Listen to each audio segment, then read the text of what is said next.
Chapter 607, and they all fell down. Surrounded by screams of agony and fear, Feng Yu felt frenzied. Falling from a distance of 1,000 meters, even if he was a 5-star master teacher, a transcendent mortal 6-dan expert, he would be severely injured. These spirit beasts had been properly tamed, and their flight should be extremely stable. Why would all of them fall simultaneously out of the blue? It must be that lad's call. After a moment of thought, he quickly came to a realization. The last thing that happened before their plummet was that fellow's call. That call was reminiscent of the voice of a dragon. While humans might not feel anything from it, the spirit beasts facing it immediately felt an immense pressure pressing against them. Unable to withstand the pressure, they spurted blood profusely in midair. It was only out of sheer willpower that they were able to retain their consciousness at this point. But knowing that this wasn't the time to be thinking about all of this, he anxiously communicated with the spirit beasts beneath him. Hurry up and fly up. But to his agony, he realized that the spirit beast seemed to have gone into a state of shock. Not only did it not reply to his words, it was even trembling non-stop. Given its current state, it was clearly incapable of flight. Damn it! Seeing the ground approaching him swiftly, Feng Yu nearly spewed a mouthful of blood out of frustration. What the heck was this? He had come over here prepared the formation and Chen Moand, he was confident that he would surely be able to obstruct the other party's passage for sure. Never in his dreams could he have expected that the other party would possess a type of sound defense as well, and furthermore, from the looks of it, it was much more effective than his side. Chen Mo's melody was beautiful, and he could easily earn a fortune by performing concerts with this piece. On the other hand, the other party's sound was like the call of the Grim Reaper, threatening to take their lives mercilessly. Hong Qian, I'll be back. Feng Yu roared furiously, but before he could finish his words, his body came to an abrupt halt, and an immense force rippled through his body. Pada. The sheer force of his crash created a colossal hole in the ground. A violent aftershock traveled through Feng Yu's body, breaking nearly all of the bones throughout his body. Mouthful after mouthful of blood spewed freely from his mouth. He had come to intercept Hong Qian and his group to prevent them from entering the capital, but in the end, not only did he fail in his mission, he even sustained such heavy injuries instead. Just the thought of it made his blood boil. He struggled to his feet and scanned the surroundings, only to see Chen Mo and the others in a worse state than him. Lying on the ground, they were inhaling much more than they were exhaling. If emergency treatment wasn't applied, they would all probably die here. While they were all transcendent mortal 4-dan experts, falling from such a high altitude was still lethal to them. If not for the spirit beasts cushioning their fall, they would have probably died on the spot. Damn it! The more he thought about it, the angrier Feng Yu felt. He quickly took out a recovery pill and fed it to everyone. They had come over here confidently, thinking that they would be able to accomplish their goal easily. But in the end, they ended up being done in instead. Several spirit beasts had died from the impact, and even Feng Yu himself had sustained grievous wounds. Hong Qian and that fellow, I won't let you go. Feng Yu roared loudly in rage. All of them fell down. Watching as Feng Yu bellowed furiously below, Hong Shi and the others stared at one another, dumbfounded. They knew that Zhong Shi was a formidable person, and they thought that he might be able to come up with some unique solution to their desperate situation. Who knew that his solution would actually be so unique? To make more than a dozen spirit beasts fall from the sky with a roar, to the point that even their masters were unable to do anything about it. This was way too overpowered. If that was the case, wouldn't it mean that anyone who faced him on an aerial savage beast would face the threat of falling off his flight? Swallowing a mouthful of saliva, Hong Shi asked, are they dead? No matter what, Feng Yu was a master teacher of equivalent standing as him. If he were to die from falling from a high altitude, he would probably become a laughingstock for the next few centuries. Unlikely, but even so, they will be in for a round of great suffering. Anyway, let's put that aside for now. We should rush to the royal palace first. Considering how far the other party went to obstruct our advancement, something must have happened. Zhong Xian waved his hands. In truth, he had no choice but to resort to such a trick. While he was capable of flight, he couldn't possibly expect to match a transcendent mortal 6-dan expert. After some deliberation, this was the only feasible solution he had at hand. As for whether the other party had crashed to their deaths, that was none of Zhongxian's business. Since they came over to pick a fight, they should have known the potential consequences that could befall them. And honestly speaking, Zhongxian thought that he had gone light on them. You're right, let's go. As a 5-star master teacher, Hongshe was not an indecisive or overly kind person either. Nodding his head, he instructed for his spirit beast to advance to Huanyu capital. Without Chen Mo's zither influencing the spirit beasts, they swiftly recovered and advanced forward at a rapid pace.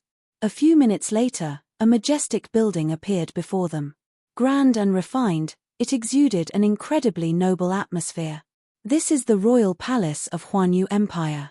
No aerial spirit beast is allowed to approach it, so let's stop at the square in front. Hongshe pointed forward, and the spirit beast beneath him began descending slowly to the square outside the royal palace.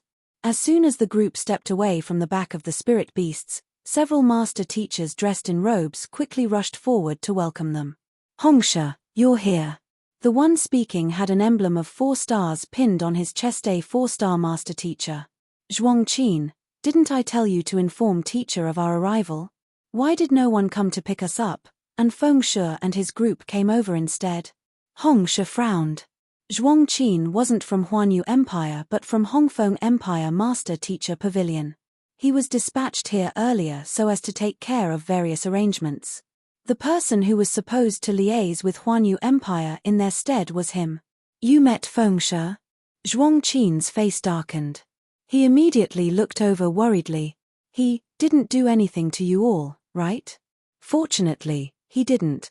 Hongshe shook his head. Then, with a perplexed expression, he asked, what happened?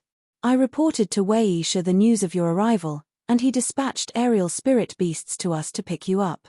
But who knew that, before we could even fly on those aerial spirit beasts, we were stopped by Fengshe. He's a 5-star master teacher, so there's nothing I could do about it, Zhuangqin explained with a look of difficulty. He should have been the one to pick everyone up, but in the end, his aerial spirit beast ended up being snatched away, and he could only wait here nervously. To his relief, it seemed like Hongshe and the others were fine. I heard from Fengshe that the total number of slots has been reduced by 3. Is that true? Knowing that there was nothing that Zhuangqin could have done in the situation, and there was no loss incurred from that encounter as well, Hongshe decided to let the matter go. Thus, he began asking about the slots. That's true. Zhuangqin nodded. Each of the 4 great vassal states should receive 3 slots to train at the cleansing lake, and taking into account the 3 from Huanyu Empire's royalty as well, that totals up to 15. Hongshe nodded. It was no secret that the cleansing lake only had 15 slots when the grounds were opened each decade, and thus, he knew of it as well. The distribution of the 15 slots was decided by the founding emperor, and it has never been changed before. However, something happened this time round. After a moment of hesitation, Zhuangqin began explaining. Upon learning of that the cleansing lake is going to be opened, Princess Feia of Hongyuan Empire specially made the trip here, and she needs a total of 4 slots. The royal family has given up 1 slot, and they have decreed that the remaining 3 slots will be contributed by the 4 great vassal states. Princess Feia? Hongshe was taken aback. If the other party was a princess of Hongyuan Tier 1 Empire, she should have no lack of cultivation resources. Why would she head to a Tier 2 empire and vie for resources with the locals? Not to mention, she even demanded 4 instantly. Besides, who in the world was this Princess Feia? I don't seem to have ever heard of her. Princess Feia is a student of Hongyuan Master Teacher Academy, and from what I've heard, it seems like she's a senior of Crown Prince Yiqian. Zhuangqin replied awkwardly. Even though his words were a little unclear, it didn't take long for the crowd to understand the situation. Crown Prince Yiqian was a talented master teacher. 3 years ago, he was recommended by Huanyu Empire Master Teacher Pavilion for further studies in Hongyuan Master Teacher Academy. And this Princess Feia, a student of Hongyuan Master Teacher Academy as well, was his senior and an extremely famous figure there. Due to either Crown Prince Yiqian being infatuated with her or some other purpose, He intentionally revealed to her the secret of the cleansing lake and invited her over in hopes of getting on her good side. As a result, such a situation occurred. Considering her fame in the Master Teacher Academy, it was likely that she was at least a half 5-star master teacher. Considering her position as the princess of a Tier 1 empire on top of that, she was indeed a person that the crown prince should get along with. That was the reason why Fengshe said that the crown prince needed 3 more slots. To give out the slots of the cleansing lake to please the royalty of a Tier 1 kingdom is fine by me. Just that, how does His Majesty intend to divide the slots? Fengshe asked. To give out some slots to get acquainted with higher-ranked master teachers and higher-ranked empires was something understandable, and he could accept this part.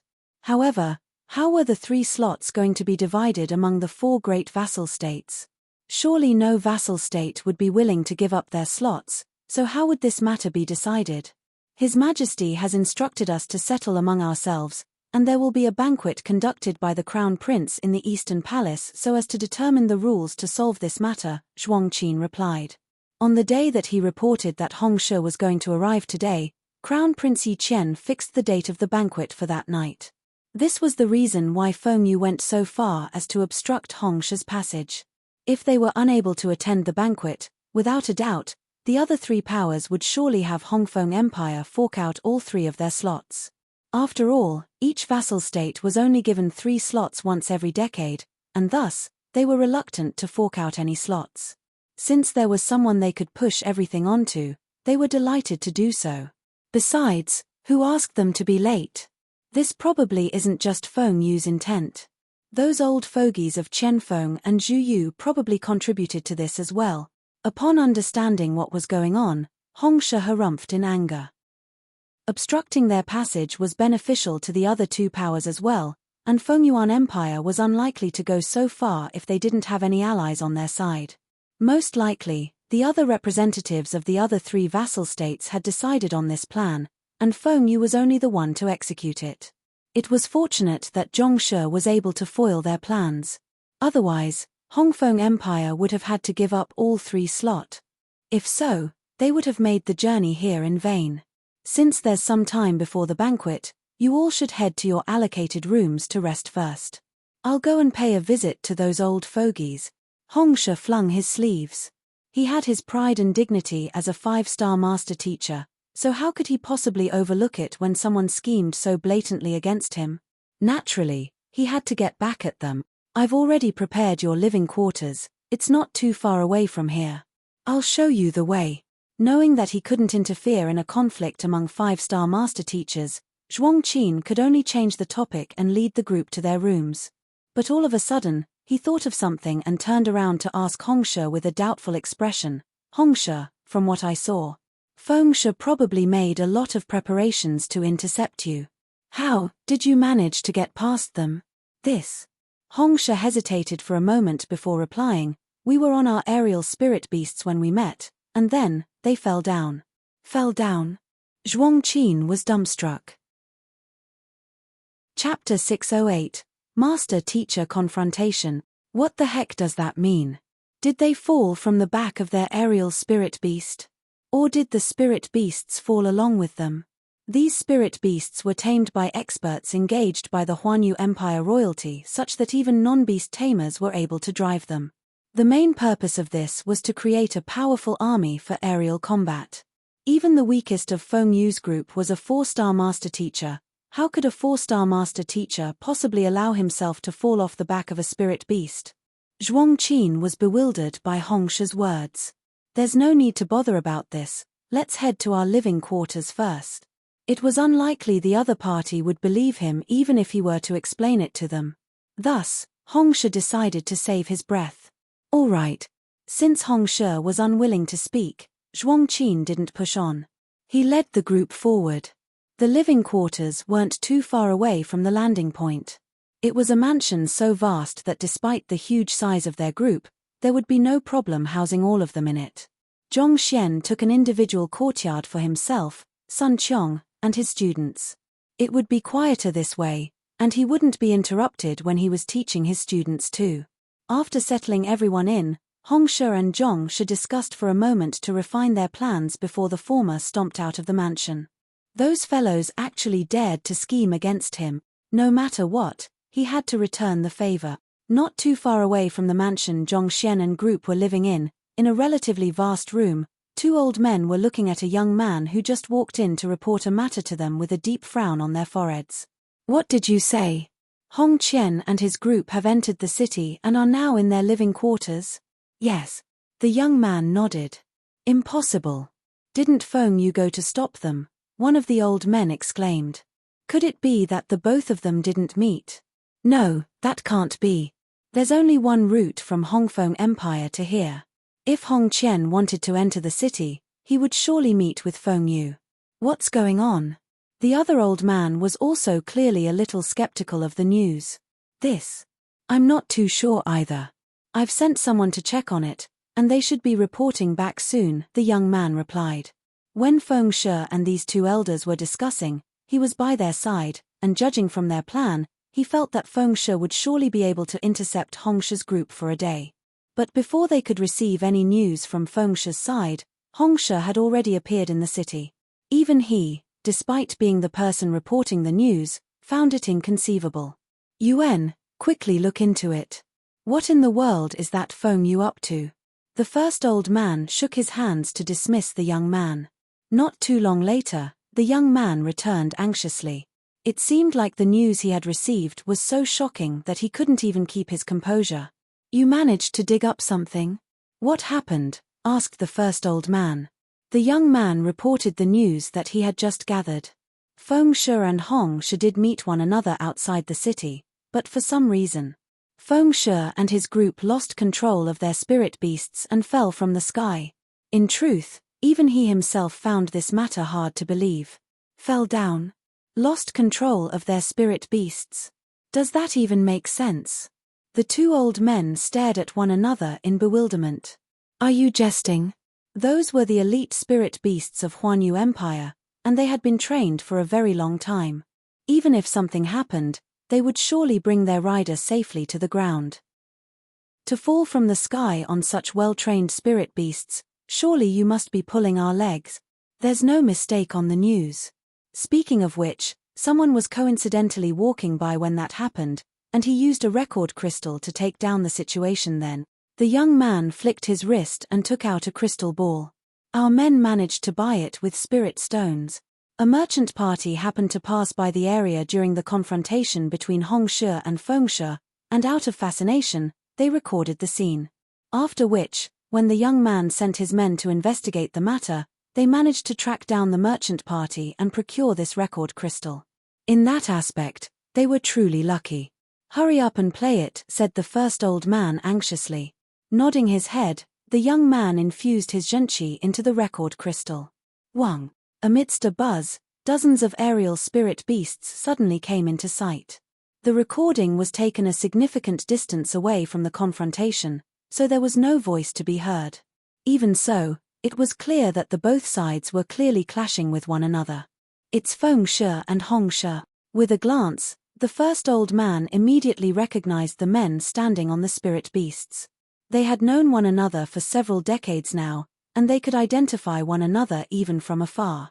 Chen Mo has made his move. The image swayed, and they saw a young man standing on top of a spirit beast taking out a zither and started playing. Following which, Hong Shi attempted to destroy the zither with his sword qi, only to fail. Everything went according to plan. How did Hong Shi get past them? The first old man was perplexed. He was in the midst of figuring what went wrong when Feng Shi and the others abruptly plummeted from the sky. And then, a mushroom cloud of dust rose into the sky. This.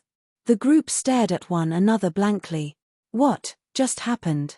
After recovering from the shock, the two old men quickly asked the young man, what happened to Feng Shi? How is he now? That was a distance of more than 1,000 meters. To fall from such an altitude, he couldn't possibly be dead, right? I've sent someone to bring him back. They should be returning soon, replied the young man. At that moment, the door opened, and Feng Shi was carried in by a few other men. The current Feng Shi was bandaged tightly with a white cloth, as though a mummy. His face was stained with mud and fresh blood, and a huge bunch of his prided beard had fallen off. It was a huge contrast from his enlightened sage image. If he were to sit by the streets, a passerby might even throw him a gold coin out of pity for him. Feng Shi, this. The first old man was flabbergasted by the sight. I'm going to kill Hong Qian and that bastard. Feng Yu roared furiously, but before he could finish his words, a cold voice sounded outside the main hall. Kill me? Sure. I'm waiting for you right here, come. The few men quickly turned their heads around, only to see an old man walking into the room with a face livid with wrath. Who else could it be other than Hong Shi? Hong Shi. Seeing the man they teamed up to deal with standing before them, the two old men's lips twitched. Hong Qian, you. Feng Yu gritted his teeth in anger. Humph. Ignoring the other party's shock and anger, Hong Shi flicked his wrist and took out a 5-star master teacher emblem. He flicked his forefinger with his thumbnail and a droplet of fresh blood fell onto the emblem. 5-star master teacher Hong Qian, apply for a master teacher confrontation against master teacher Feng Yu. I beseech for your approval. Who? The emblem shimmered brilliantly, and 2 giant words floated into appearance: permission granted. If irreconcilable conflicts occur between master teachers, they could apply for a master teacher confrontation with the headquarters through the emblem, and based on the relative strength of one's opponent, the headquarters would determine whether to approve it or not. Usually speaking, if both master teachers were of equal cultivation realm, the permission would be granted. Rivalry is important for the growth of master teachers, especially with one's peers. As such, the headquarters promoted such duels. This was the reason why Hong Shi's dual application was granted nearly instantly. Master-teacher confrontation? Permission granted. Seeing the 2 words on Hong Shi's emblem, Feng Yu's vision went dark, and he nearly burst into tears. I'm wrapped up like a dumpling, and there are broken bones throughout my body. Not to mention, I've suffered grievous external and internal damage. To fight against me at this moment. Doesn't your conscience pang in guilt? The headquarters have already agreed to the master-teacher confrontation. Feng Shi, stop putting on an act.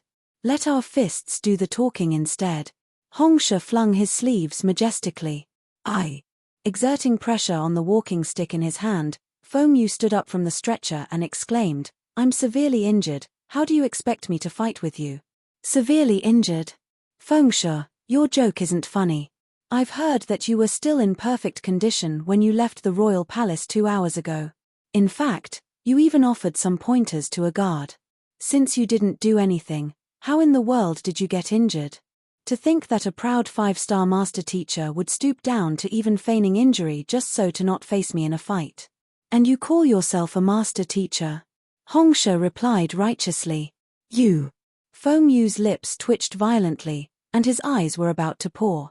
He had secretly sneaked out to intercept Hong Qian and group. After all, this was an underhanded action, and if others were to learn of it, his reputation would be sullied. Who knew that the other party would actually use this fact against him to claim that he was feigning injury? How could someone be so shameless? You should be the more than aware whether I'm truly injured or not. I might not have fought with anyone, but falling from such a high altitude, it's already by a huge stroke of fortune that I'm still alive at this point. How do you expect me to fight with you? Feng Shi, I hope that you won't make any more excuses. Harumphing coldly, Hong Shi replied, if you refuse, I'll report to the headquarters that you, who fears even a challenge from your fellow peer, aren't worthy of your 5-star master teacher emblem. Fine.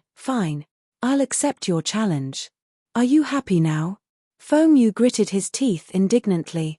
If only he knew this would happen, he would have never done this. If one didn't have any special reason to justify himself, one wouldn't be allowed to turn down a master-teacher confrontation. If Feng Shi were to claim that he was severely injured, considering how this matter concerned a 5-star master teacher, the headquarters would surely look into it, and the issue of him obstructing Hong Shi's passage would be exposed. If so, he might be subjected to an even harsher punishment. In other words, the other party had planned all of this to corner him. What the heck was this? Since that's the case, let's start then. Bellowing furiously, Hong Shi dashed forward and sent a kick over. Su. How could the severely injured Feng Yu possibly protect himself? He was immediately sent flying into the sky. Pada. After flying several dozen meters high, he crashed back down into the ground and spewed mouthful after mouthful of blood. He had just barely recovered slightly after consuming a recovery pill, but this kick had sent him back to square one. His face paled, and his vision was slowly darkening. Struggling to his feet, Fengshe was just about to speak when a humongous fist came flying toward him. Peng! Feng Yu was sent flying once more. Pai Pa!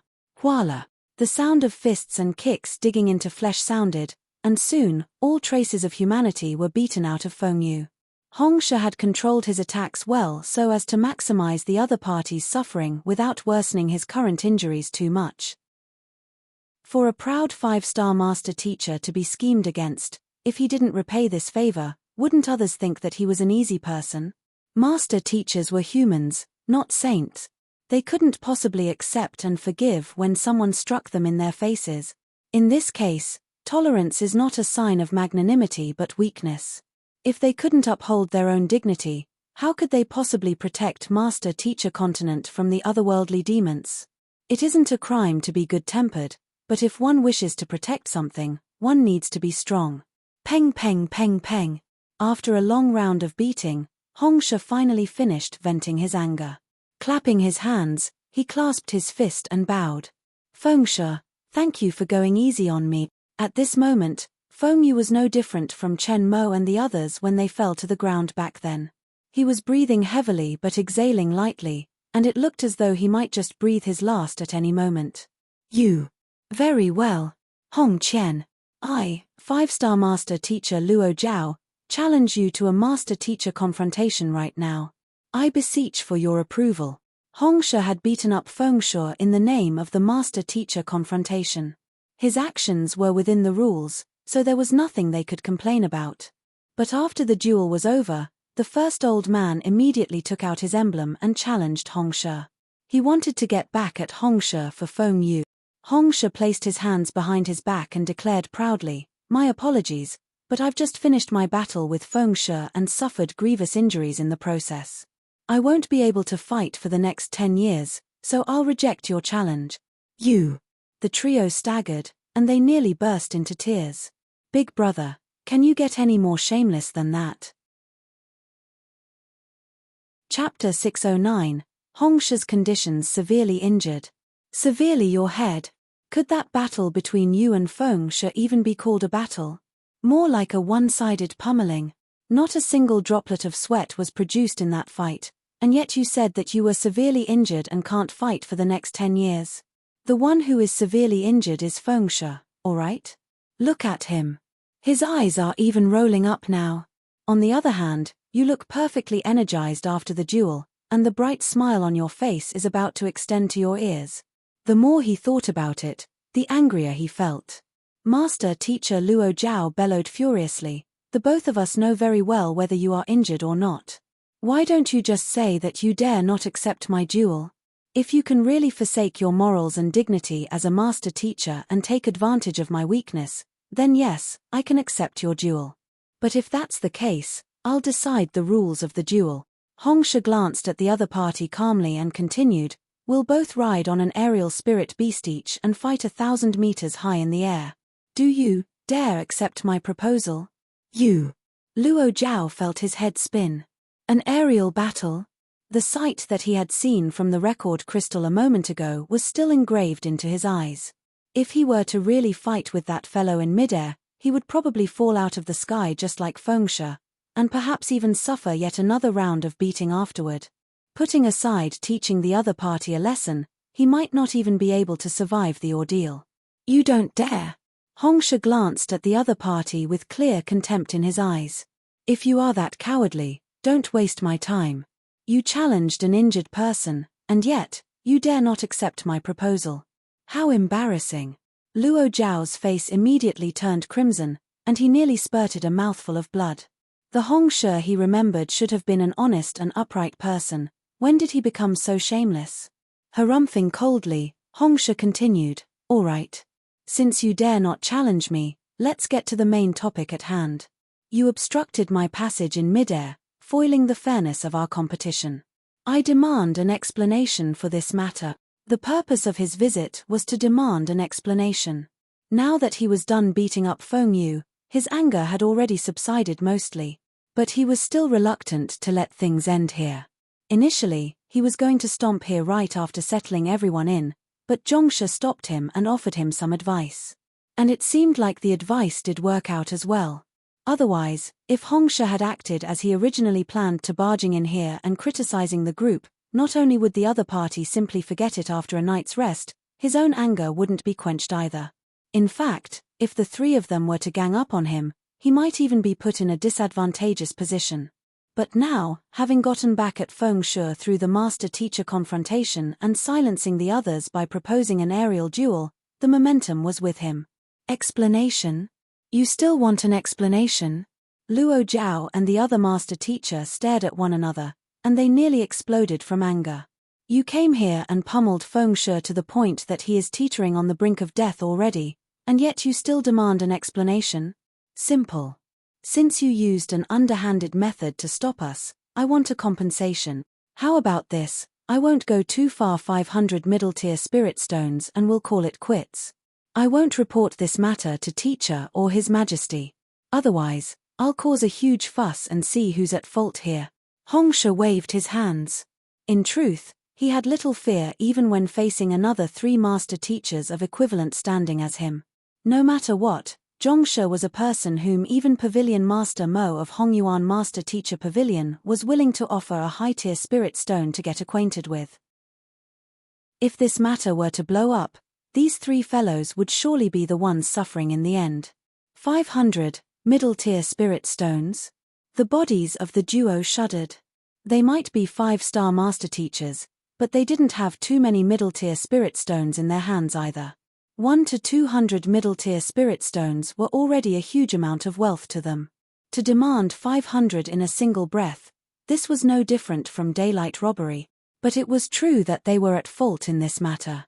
Going by their original plan, after this fellow lost his 3 slots, he would surely be too ashamed to face anyone, and thus, he would leave silently. On top of that, even if he were to protest, it would only reflect his own weakness. Yet, not only did this fellow end up fine, he even came here, and standing on the moral high ground, they couldn't even rebut at all. The stifled feeling squeezing them made them feel extremely uncomfortable. I admit that we did act inappropriately in this incident, but Hong Qian, I advise you not to go too far. In any case, aren't you perfectly fine in the end? There's no need for you to go so far and create an irreconcilable grudge among us. Luo Zhao flung his sleeves. We're all proud 5-star master teachers here. You've already got your revenge, what else do you want? Do you really want to make an enemy out of all of us? The second old man replied with a flushed face. Why? Are you unwilling to pay? Or do you not have the money to do so? Hongshe said with his hands behind his back. Humph, middle-tier spirit stones are precious even to 5-star master teachers like us. Can you even take 500 middle-tier spirit stones out at once? Luo Zhao harumphed. Fine. I heard that the Crown Prince is going to hold a banquet tonight to discuss the matter regarding the 3 slots. Since you all arrived early, surely you must have heard something. As long as you tell me how this matter is going to be resolved, I can drop this. Hongshe replied. Even a 5-star master teacher would find it hard to fork out 500 middle-tier spirit stones. The urgent matter at hand was actually to figure out how the matter regarding the 3 slots was going to be resolved so that he could make some preparations beforehand. This. Luo Zhao and the other old man stared at one another for a moment before eventually shaking their heads. The Crown Prince didn't reveal how he intends to resolve this matter, so we have no idea as well. If we knew how it was going to be resolved beforehand, we wouldn't have to resort to such a risky plan. While the Crown Prince was their junior, he was also a talented student of Hongyuan Master Teacher Academy. They didn't dare to pull their weight before him. You don't know? Hongshe frowned. That's right. Luo Zhao answered. Hearing their answer, Hongshe could only shake his head helplessly. The other party's words sounded logical.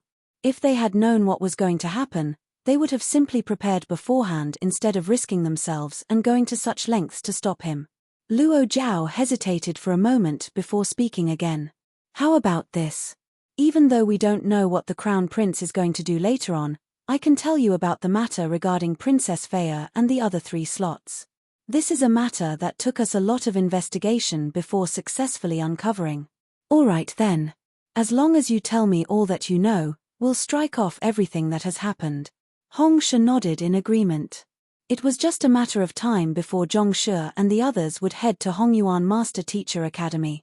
Since Princess Faya was a student of the academy as well, knowing her background could potentially help them in the future. Princess Faya is the 6th princess of Hongyuan Empire. Even though she's still young, she has shown outstanding talent as a master teacher. Despite being only 24 this year, she has already received her 5-star master teacher emblem, Luo Zhao revealed. A 24-year-old 5-star master teacher? Hong Shi narrowed his eyes. As a 5-star master teacher himself, he knew how hard it was to reach this rank.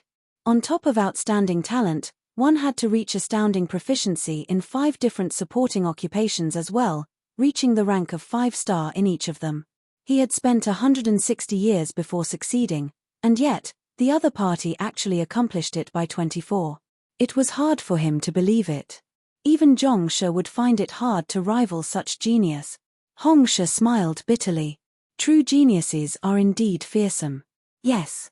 It's precisely due to this that Crown Prince Yi Qian wishes to get on good terms with her and asked His Majesty for 4 slot. Luo Zhao nodded. When he learnt of this news, he was also astounded. If not for his strong mental fortitude, he might have collapsed from shock then. A 24-year-old 5-star master teacher. He would have never been able to imagine this to be true in the past. But why would Princess Faya require 4 slots? Hong Shi asked in bewilderment. He had posed this question to Zhuangqin as well, but perhaps due to his lower standing, he was unable to obtain certain classified information. Since Luo Zhao knew what was going on, it would be best to clarify the situation with him. Tagging along with the princess are her friend and 2 other fellow peers of the academy. It seems like they are carrying out some kind of mission at Verdant Mountain, so the Crown Prince invited them over here as well.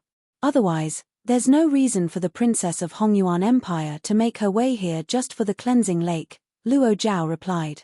Hong Shi nodded in realization. Hongyuan Tier 1 Empire could be considered as a sizable power even throughout the Master Teacher continent. There were at least hundreds of Tier 2 empires like Huanyu under its command, and if not for some compelling situation, there was no reason for her to specially make the trip here. While the cleansing lake had mystical effects, this was mainly limited to only Consonant Spirit and Cosmos Bridge Realm experts. On top of that, even though it was considered as a treasure in Huanyu Empire, there were many artifacts in a Tier 1 empire that could easily replace it. There was no need for them to make such a long journey here just for this purpose. Do you know the identity and names of the others? Hong Shi asked. Princess Faya's friend is known as Luo Chichi. According to what I heard, it seems like she's a princess of a certain Tier 1 empire as well. As for the details, given how the royal family seems to be keeping it confidential, we also dare not look into it.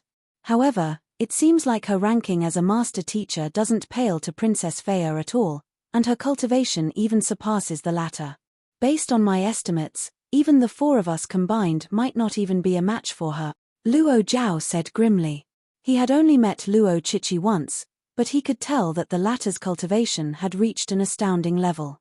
At the very least, he knew that he wouldn't stand a chance against her. As for the remaining 2, they are both fellow classmates of the princess. They're both males, and their cultivation realm is comparable to the princess as well. More importantly, they carry a noble disposition, so I guess that they have a powerful background as well. As for their names, Luo Zhao pondered for a moment before continuing. One seems to be called Xing Yuan while the other one is called Wu Zhen. Just as with Luo Chichi, the specific details on them elude me as well. Luo Chichi, Xing Yuan, and Wu Zhen? Hong Shi nodded. Since all of them came from the Master Teacher Academy, they had to be master teachers. Also, considering they were classmates of Princess Faya, they must be 5-star master teachers as well. Considering their capability despite their young age, they would surely achieve great things in the future. Naturally, Huanyu Empire wouldn't miss out on an opportunity to get acquainted with them. It was no wonder why Crown Prince Yi Qian went to the extent of offering the slots for the cleansing lake. Recalling another matter, Luo Zhao anxiously informed him, "Right, I also heard that Princess Feiya has a bad temper, and Luo Chichi has an extremely cold disposition. If you meet them, it would be advisable for you to not to offend them. Otherwise, Huanyu Empire wouldn't survive their wrath." "Offend them? Don't worry, even if we were to meet, it's impossible for us to offend them." Hongsha chuckled earnestly. "After all, we're all honest men." Chapter 610, Mystical Treasure Hall. Stretching his back, Zhongxian walked out of his room. Cultivating an entire month on the journey here had left him rather exhausted. "Teacher." Upon walking out of his room, Yuan Dao immediately rushed forward with a bitter face. "Teacher, somehow, I feel that my cultivation seems to have slowed. For some reason, I find myself unable to concentrate." Zhao Ya and Lu Chong's departure had left an immense pressure of the 4 remaining students. For fear of lagging behind, Yuan Dao had been working extra hard, but for the past half a month, it was as if he had been shackled, preventing him from advancing no matter how hard he pushed. Afraid that his teacher might reprimand him, he also dared not ask Zhongxian about it. But eventually, he came to the limit of his tolerance. The final trigger was Wang Ying's recent breakthrough. If he didn't solve his issue soon, the gap between him and the others would widen significantly. "There's no need to worry. I know of your condition, and it's not due to your lack of concentration or talent. Rather, your cultivation has reached a point where if you don't further awaken your emperor's bloodline, it will hinder your future progress," Zhongxian replied. He had noticed Yuan Dao's condition a few days ago on the back of the spirit beast. It wasn't that he wasn't working hard enough, but that the bloodline running through his body was shackling him. If one possessing a unique constitution were to fully awaken their potential, they would be able to achieve breakthroughs as easily as eating and drinking. But if they were to be unable to do so, it would bind them instead, rendering their cultivation useless. Due to the very low number of people possessing unique constitutions, it was extremely difficult to find a clear heritage to awakening them. As such, many talented individuals had found their hopes being snapped due to being unable to find a way to awaken their unique constitution further or lacking the required resource for it. This was precisely the reason why Zhongxian eventually agreed to allow Zhao Ya to go to the Glacier Plain Court. The Glacier Plain Court had a complete heritage for the pure yin body and plentiful resources to groom her. This was much better than Zhongxian fumbling around for a solution. The current Yuan Dao was also facing such a problem. He had awakened his physical constitution by 20% and reaching Transcendent Mortal 2 Dan primary stage was already his limit. If he wanted to grow any further, he would have continue awakening his unique constitution. Otherwise, his emperor's bloodline would shackle his acupoints and meridians, preventing him from making any progress. If he could cultivate the complete version of Heaven's Path Divine Art, he wouldn't face such problems at all. It was a pity that he could only learn the simplified version. Zhongxian had been thinking over the matter for the past few days, and he found a few viable solutions. "All right. Relay my instructions to Sun Qiong, tell him to find out if there's any place that sells artifacts around here. I'll look for some artifacts that can resolve your problem," Zhongxian replied. "Yes." Seeing that his teacher already knew about the matter, Yuan Dao felt a little embarrassed. He quickly left, and a while later, he returned with Sun Qiong beside him. "Young master, I've had someone look into the surroundings, and there's a mystical treasure hall in the vicinity, and you might find what you want there," Sun Qiong replied. Knowing his job as a butler, he had been gathering information ever since the group arrived here, and he learned quite a few things as well. "Mystical treasure hall?" Zhongxian asked doubtfully. "That's right. The Mystical Treasure Hall sells all kinds of unique and valuable artifacts. There are even a few whose worth is comparable to a spirit high-tier artifact. However, what is bizarre is that the owner never sells the goods. Rather, he gives it to those fated with him," replied Sun Qiong. "Gives away?" Zhongxian was taken aback. No matter how many valuable, unique collectibles, artifacts, and wealth one had, wouldn't one go bankrupt if one were to give away everything? That's right. But while I use the word gives, there's actually a price to pay. Seeing the look of disbelief on the young master's face, Sun Qiong chuckled. It's said that there are 2 rows of stone pillars within the mystical treasure hall. Through some unknown technology, there is an artifact hidden within each stone pillar, and those who intend to obtain any goods from the store would have to identify the artifacts inside the stone pillar. The store works by a progressive point system. The first artifact identified from the stone pillar will award 1 point, the second artifact identified will award 2 points, the third artifact identified will award 3 points, so on and so forth. In other words, once one identifies one's 50th stone pillar, one will be awarded 50 points straight. One can trade the points obtained from the identification of the artifacts for any treasure placed on the shelves of the mystical treasure hall. With sufficient points, one can obtain anything one wants. However, one has to pay 10 middle-tier spirit stones before attempting the identification, and if one is able to identify even one of the artifacts hidden in the stone pillars, the spirit stones will be refunded. On the other hand, failure to do so means that the spirit stones go to the shop. Oh. Zhongxian came to a realization. In other words, the shop was leveraging on the curiosity of others to create something similar to a gambling den. The artifacts were hidden in the stone pillars, making it nearly impossible to identify them through guesswork. Earning points would surely be difficult. Even though 10 middle-tier spirit stones weren't much, the shop should be rather profitable if it could attract a crowd. In a sense, it was somewhat similar to the harmonious stream of flowing goblet in Honghai City Appraiser Hall. It hinged mainly on one's eye of discernment. It might be difficult for anyone else to identify those artifacts, but to Zhongxian, those were as good as giveaways. With a touch, a book would be formed in the Library of Heaven's Path, and he would be able to identify even the 18 generations of one's ancestors. To him, identifying an artifact in a stone pillar was a walk in the park. Let's go and take a look. If there's anything useful to Yuan Dao, we can try to obtain it. If not, we'll just continue looking around. Zhongxian showed a slight smile. To awaken Yuan Dao's physical constitution, certain unique items were required.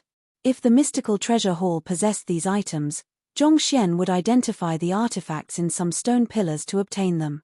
While it was likely that Zhongxian would be able to easily identify everything in the shop, he didn't think that it was appropriate for him to do so.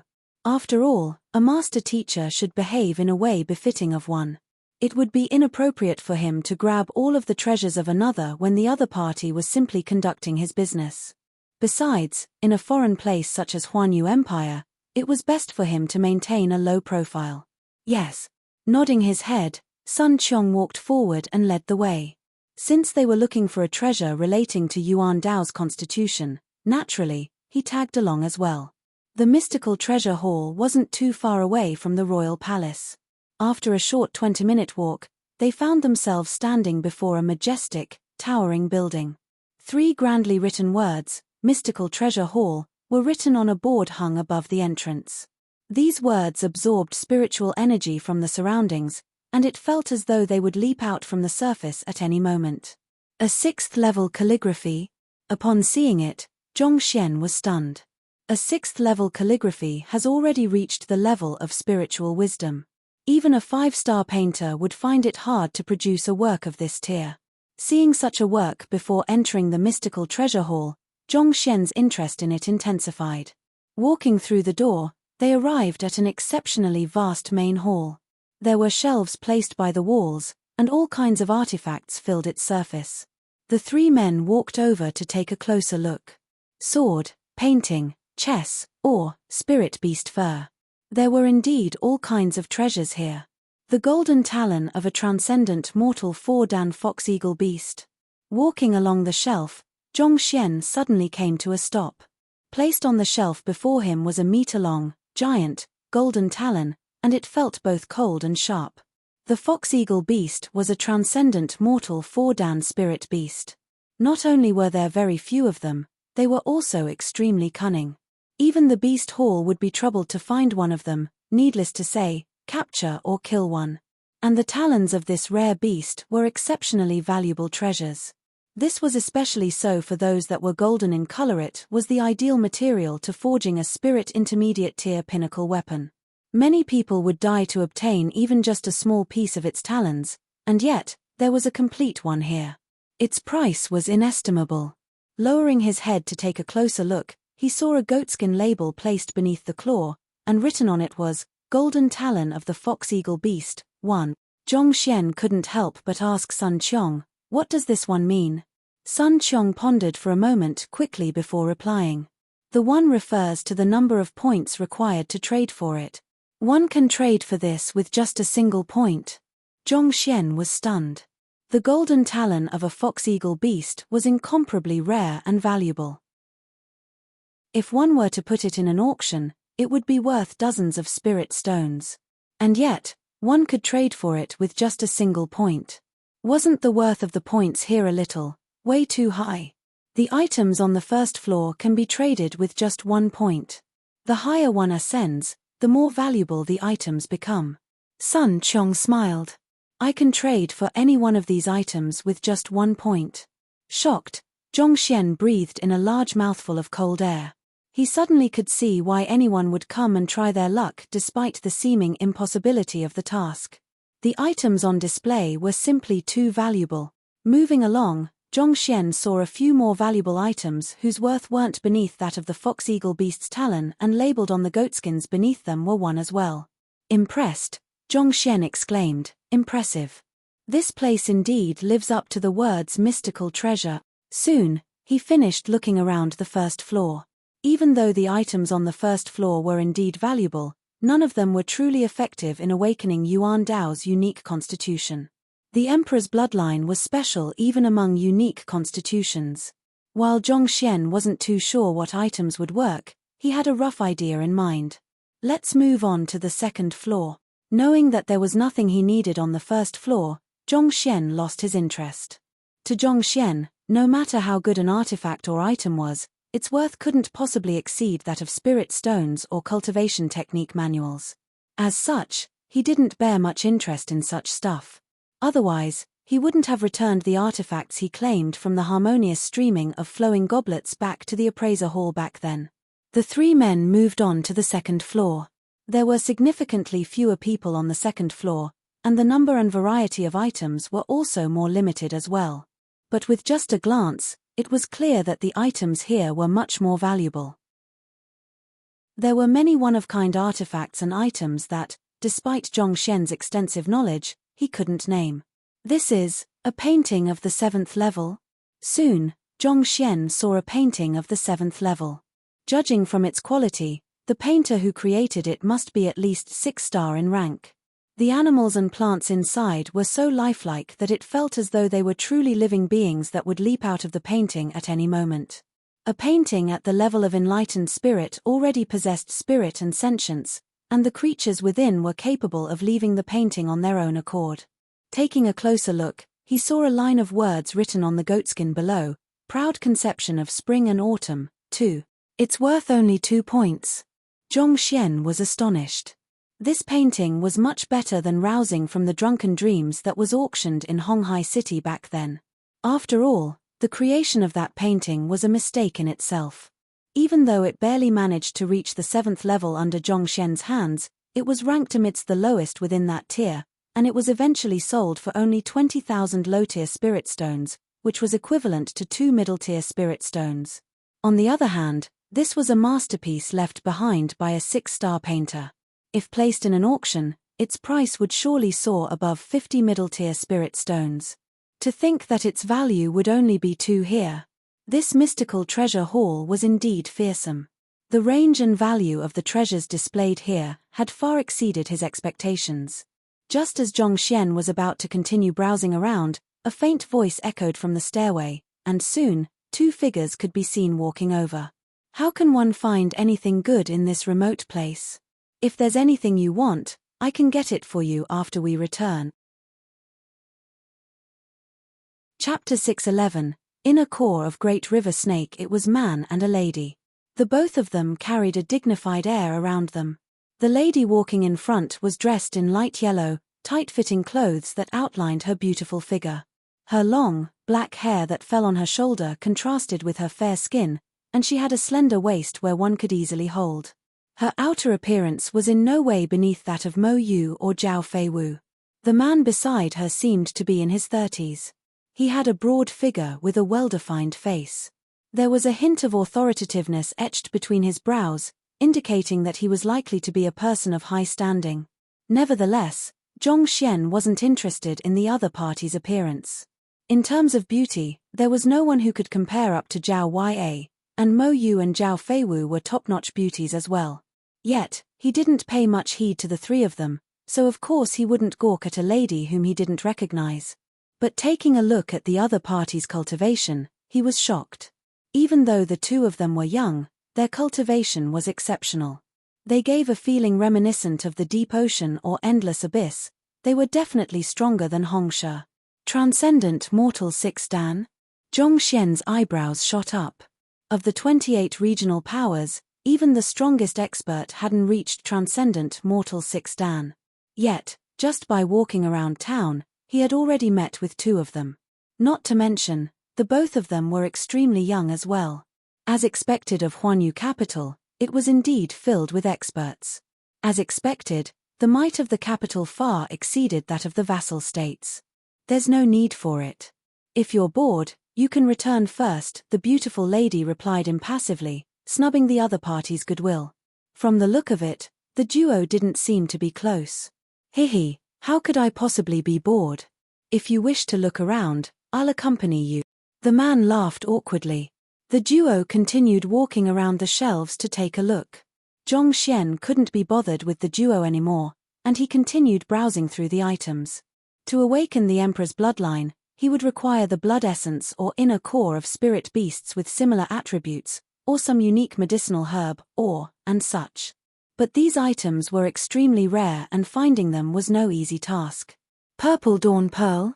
This artifact can cleanse the dirt from the person carrying it, thus making them immaculate. Zhong Xian's eyes fell on a round pearl. He had read a record of it before. It was a peculiar artifact that specialized neither in offense nor defense, but even so, it was an accessory that cultivators liked to carry around. After all, the one wearing it could keep their clothes in pristine condition, thus maintaining a glowing appearance even without bathing. To think that this item would actually be a 2 as well. Zhong Xian shook his head. To think that a 7th level painting would be of the same price at this item. It seemed like the mystical treasure hall didn't arrange artifacts by value but by rarity. While a Purple Dawn Pearl couldn't be said to be a necessity for cultivators, it was an extremely rare artifact, and it was deeply fancied by most ladies. After all, given the broad continent, a single flight could easily take days, and during which, one would be unable to bathe. The feeling of being dirty would feel incredibly uncomfortable to some. However, with this artifact, one could remain clean at all moments, needless to say a month or two. Even if one were to walk around in the same clothes for an entire year, one's appearance would still be immaculate. It was highly valued precisely because of its rarity. Even so, part of the reason why it was priced equally with the painting was also because paintings were impractical in battle. As such, its value was beneath that of weapons and other practical mystical artifacts. However, this restriction was only limited for paintings up to the 7th level. Once a painting reached the 8th level or even higher, it would gain the ability to realize illusions. For example, some of the more formidable paintings could even form a massive city that could trap a cultivator within it for an eternity to come. As such, the value of 8th level paintings was immeasurable. Every single occupation that had been officially recognized by the Master Teacher Pavilion wields immense might upon reaching its pinnacle. Ordinary men can't hope to stand against such mystical abilities. Taking the celestial chess for example, it was said that those who had reached the highest level in it would be able to manipulate the world as though it were their chessboard. Taking the stars as the stones, they could maneuver the essence of the world and reverse yin and yang. However, it was a pity that what Hongshe received was an incomplete manual. Even the inheritance from the puppet was incomplete, thus making it impossible to unleash such might. Looking on, Zhong Xian soon browsed through all artifacts in the 2nd floor, but he was still unable to find anything suitable. Thus, along with the other two, They proceeded up to the third floor. The artifacts on the third floor were much more valuable. The labeling of each artifact was no longer uniform. Some were labeled with a 3, some a 4, and some a 5. Walking along the shelves, Zhongxian saw a 6th-level painting labeled 4. It was even more expensive than the 7th-level painting from before. Perplexed, Zhongxian pondered for a moment before coming to a realization. Even though this painting might be a tier lower than the previous one seen, it was a masterpiece left behind by a very famous painter in Huanyu Empire. This piece was said to be a magnum opus that he put his final breath into drawing after suffering fatal injuries in a duel. Contained within it was the lingering will and resentment of a 5-star painter, thus making it exceptionally valuable. Naturally, its price would also be marked up to reflect that. This is a spirit intermediate tier pinnacle sword? Soon, Zhongxian saw a weapon on the shelf. His swordsmanship was impressive, but he had never been able to find a suitable weapon.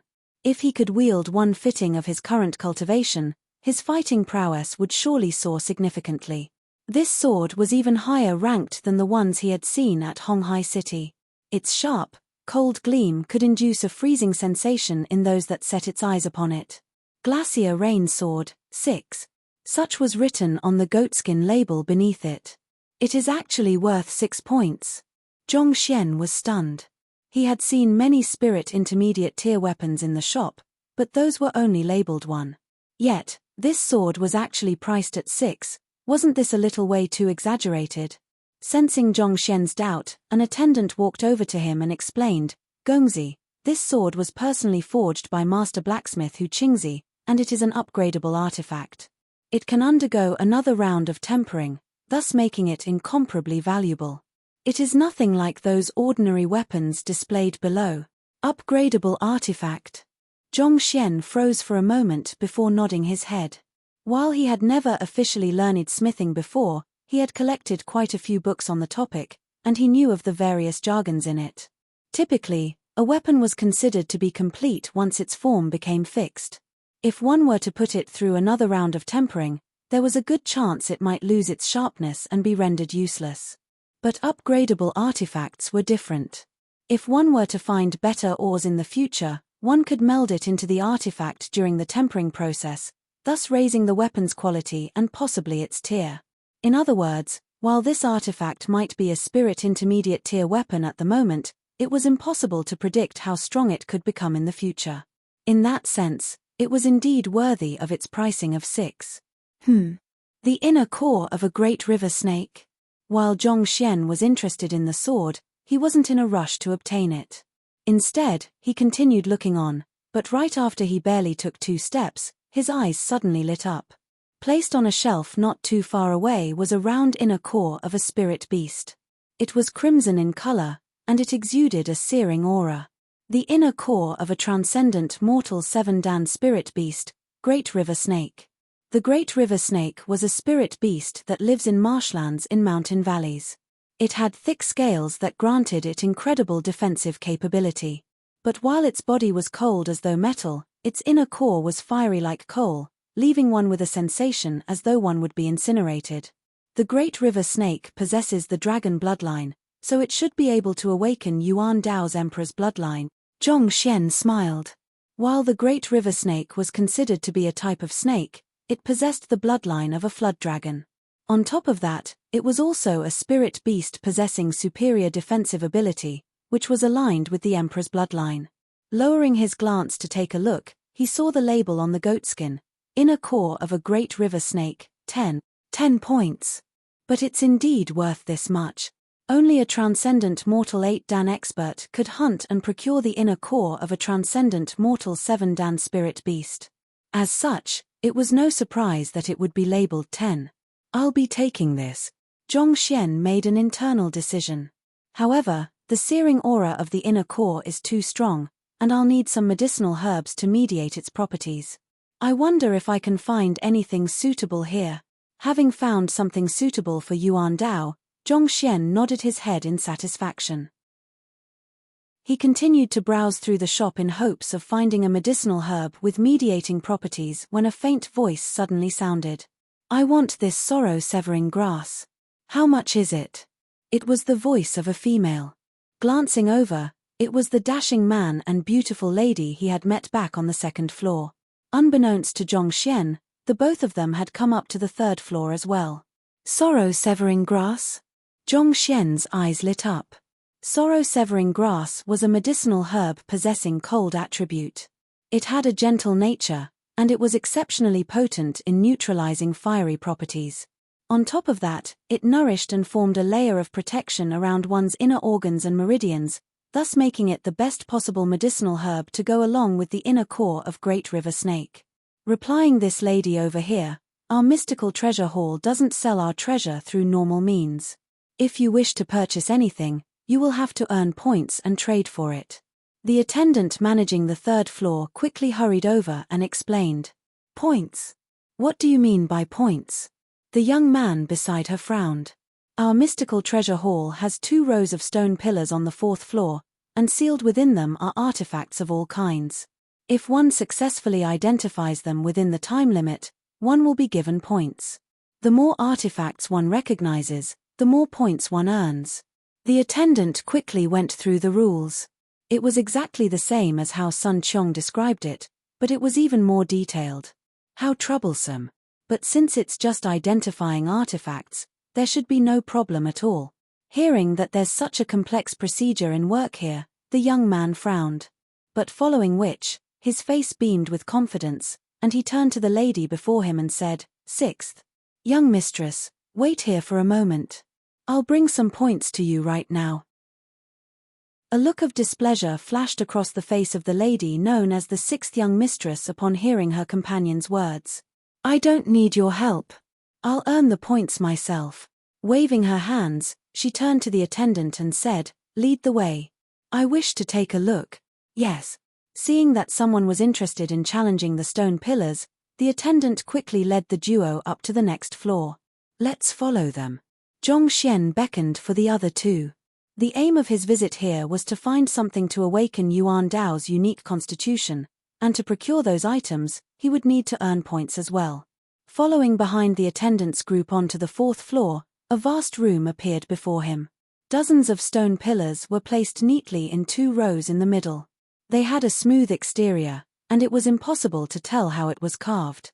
There were a few people shaking their heads before the stone pillars, depressed. There's no need to be depressed, it's fine to not identify anything. The chuckle of an old man sounded in front. It seemed like these fellows who were shaking their heads had challenged the stone pillars only to end in failure.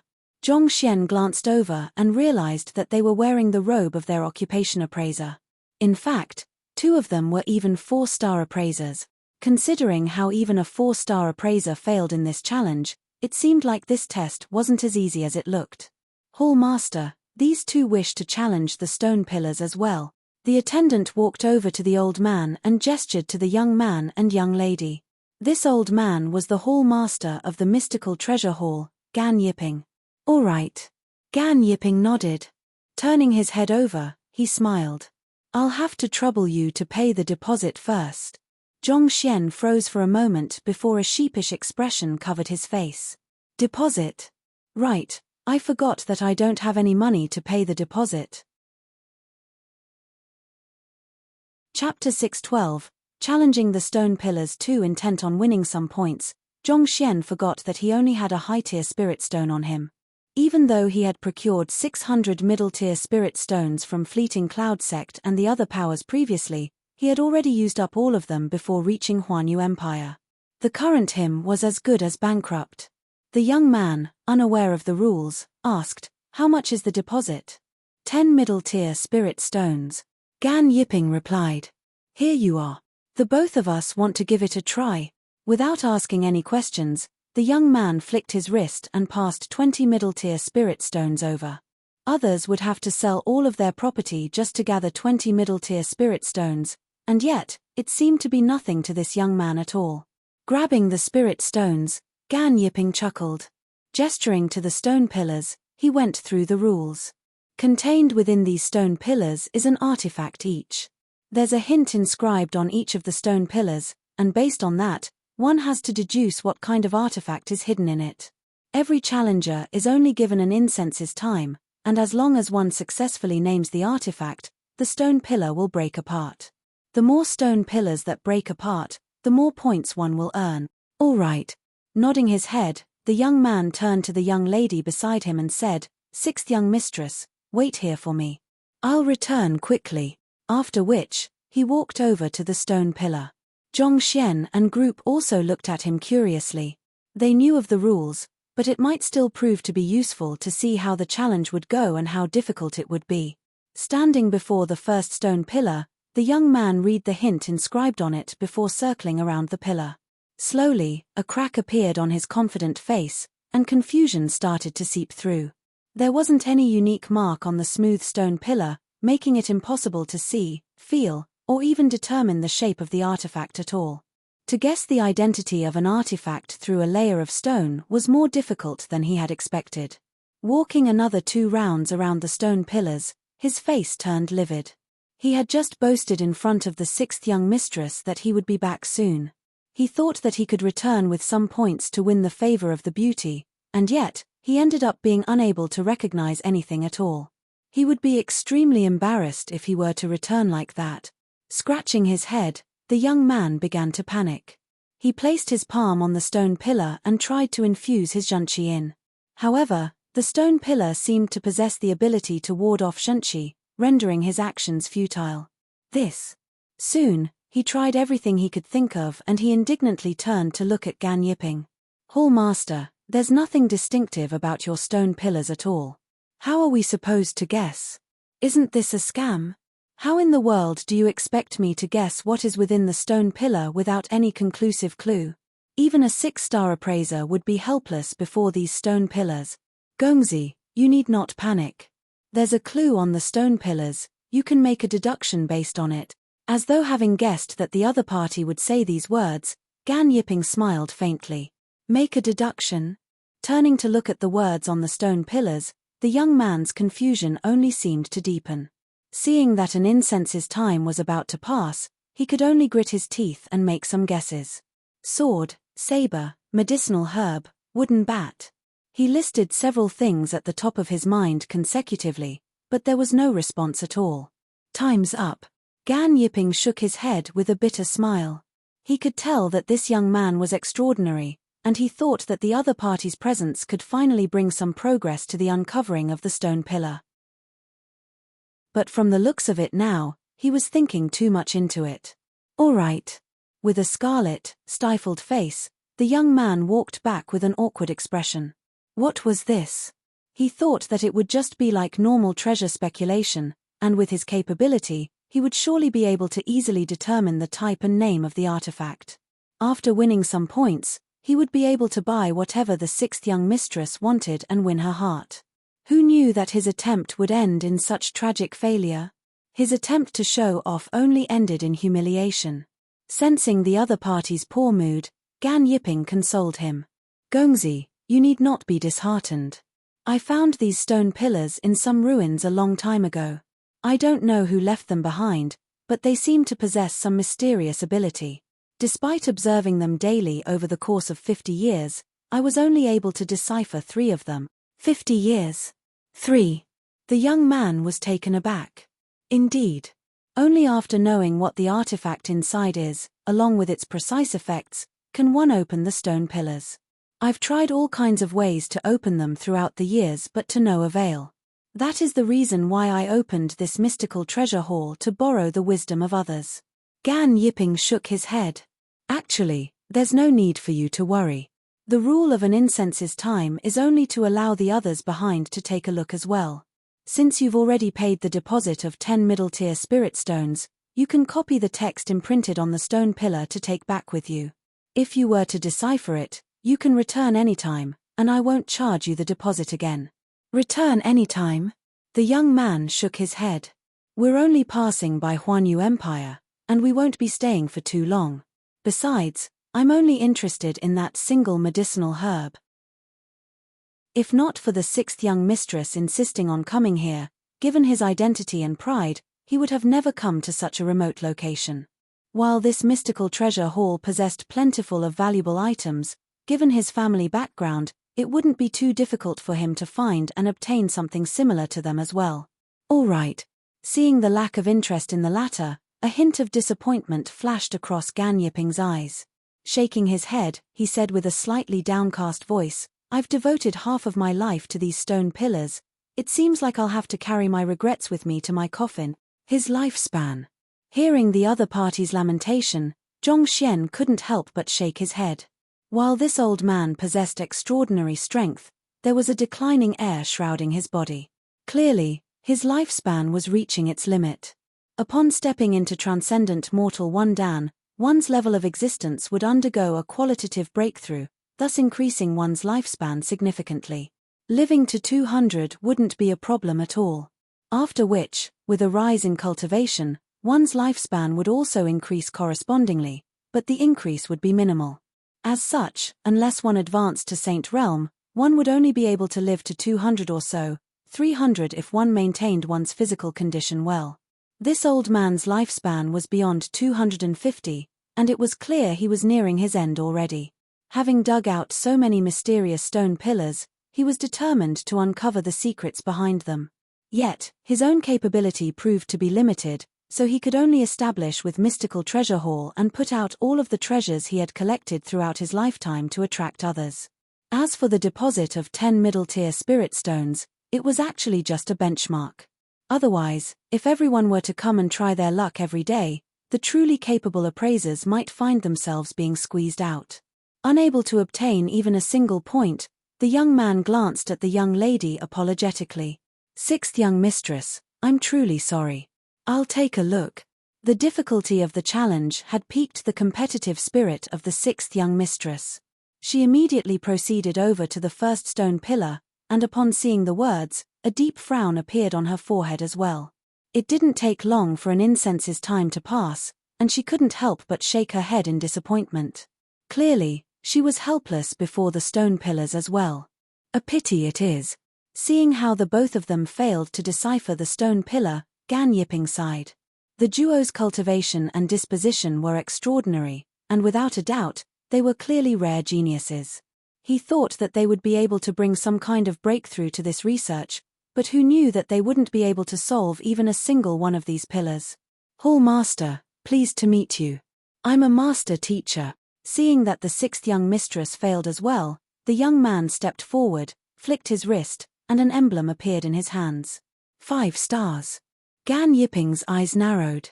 He was able to tell that there was something extraordinary about the duo with a single glance, but he thought that they were just esteemed nobles from a prestigious clan.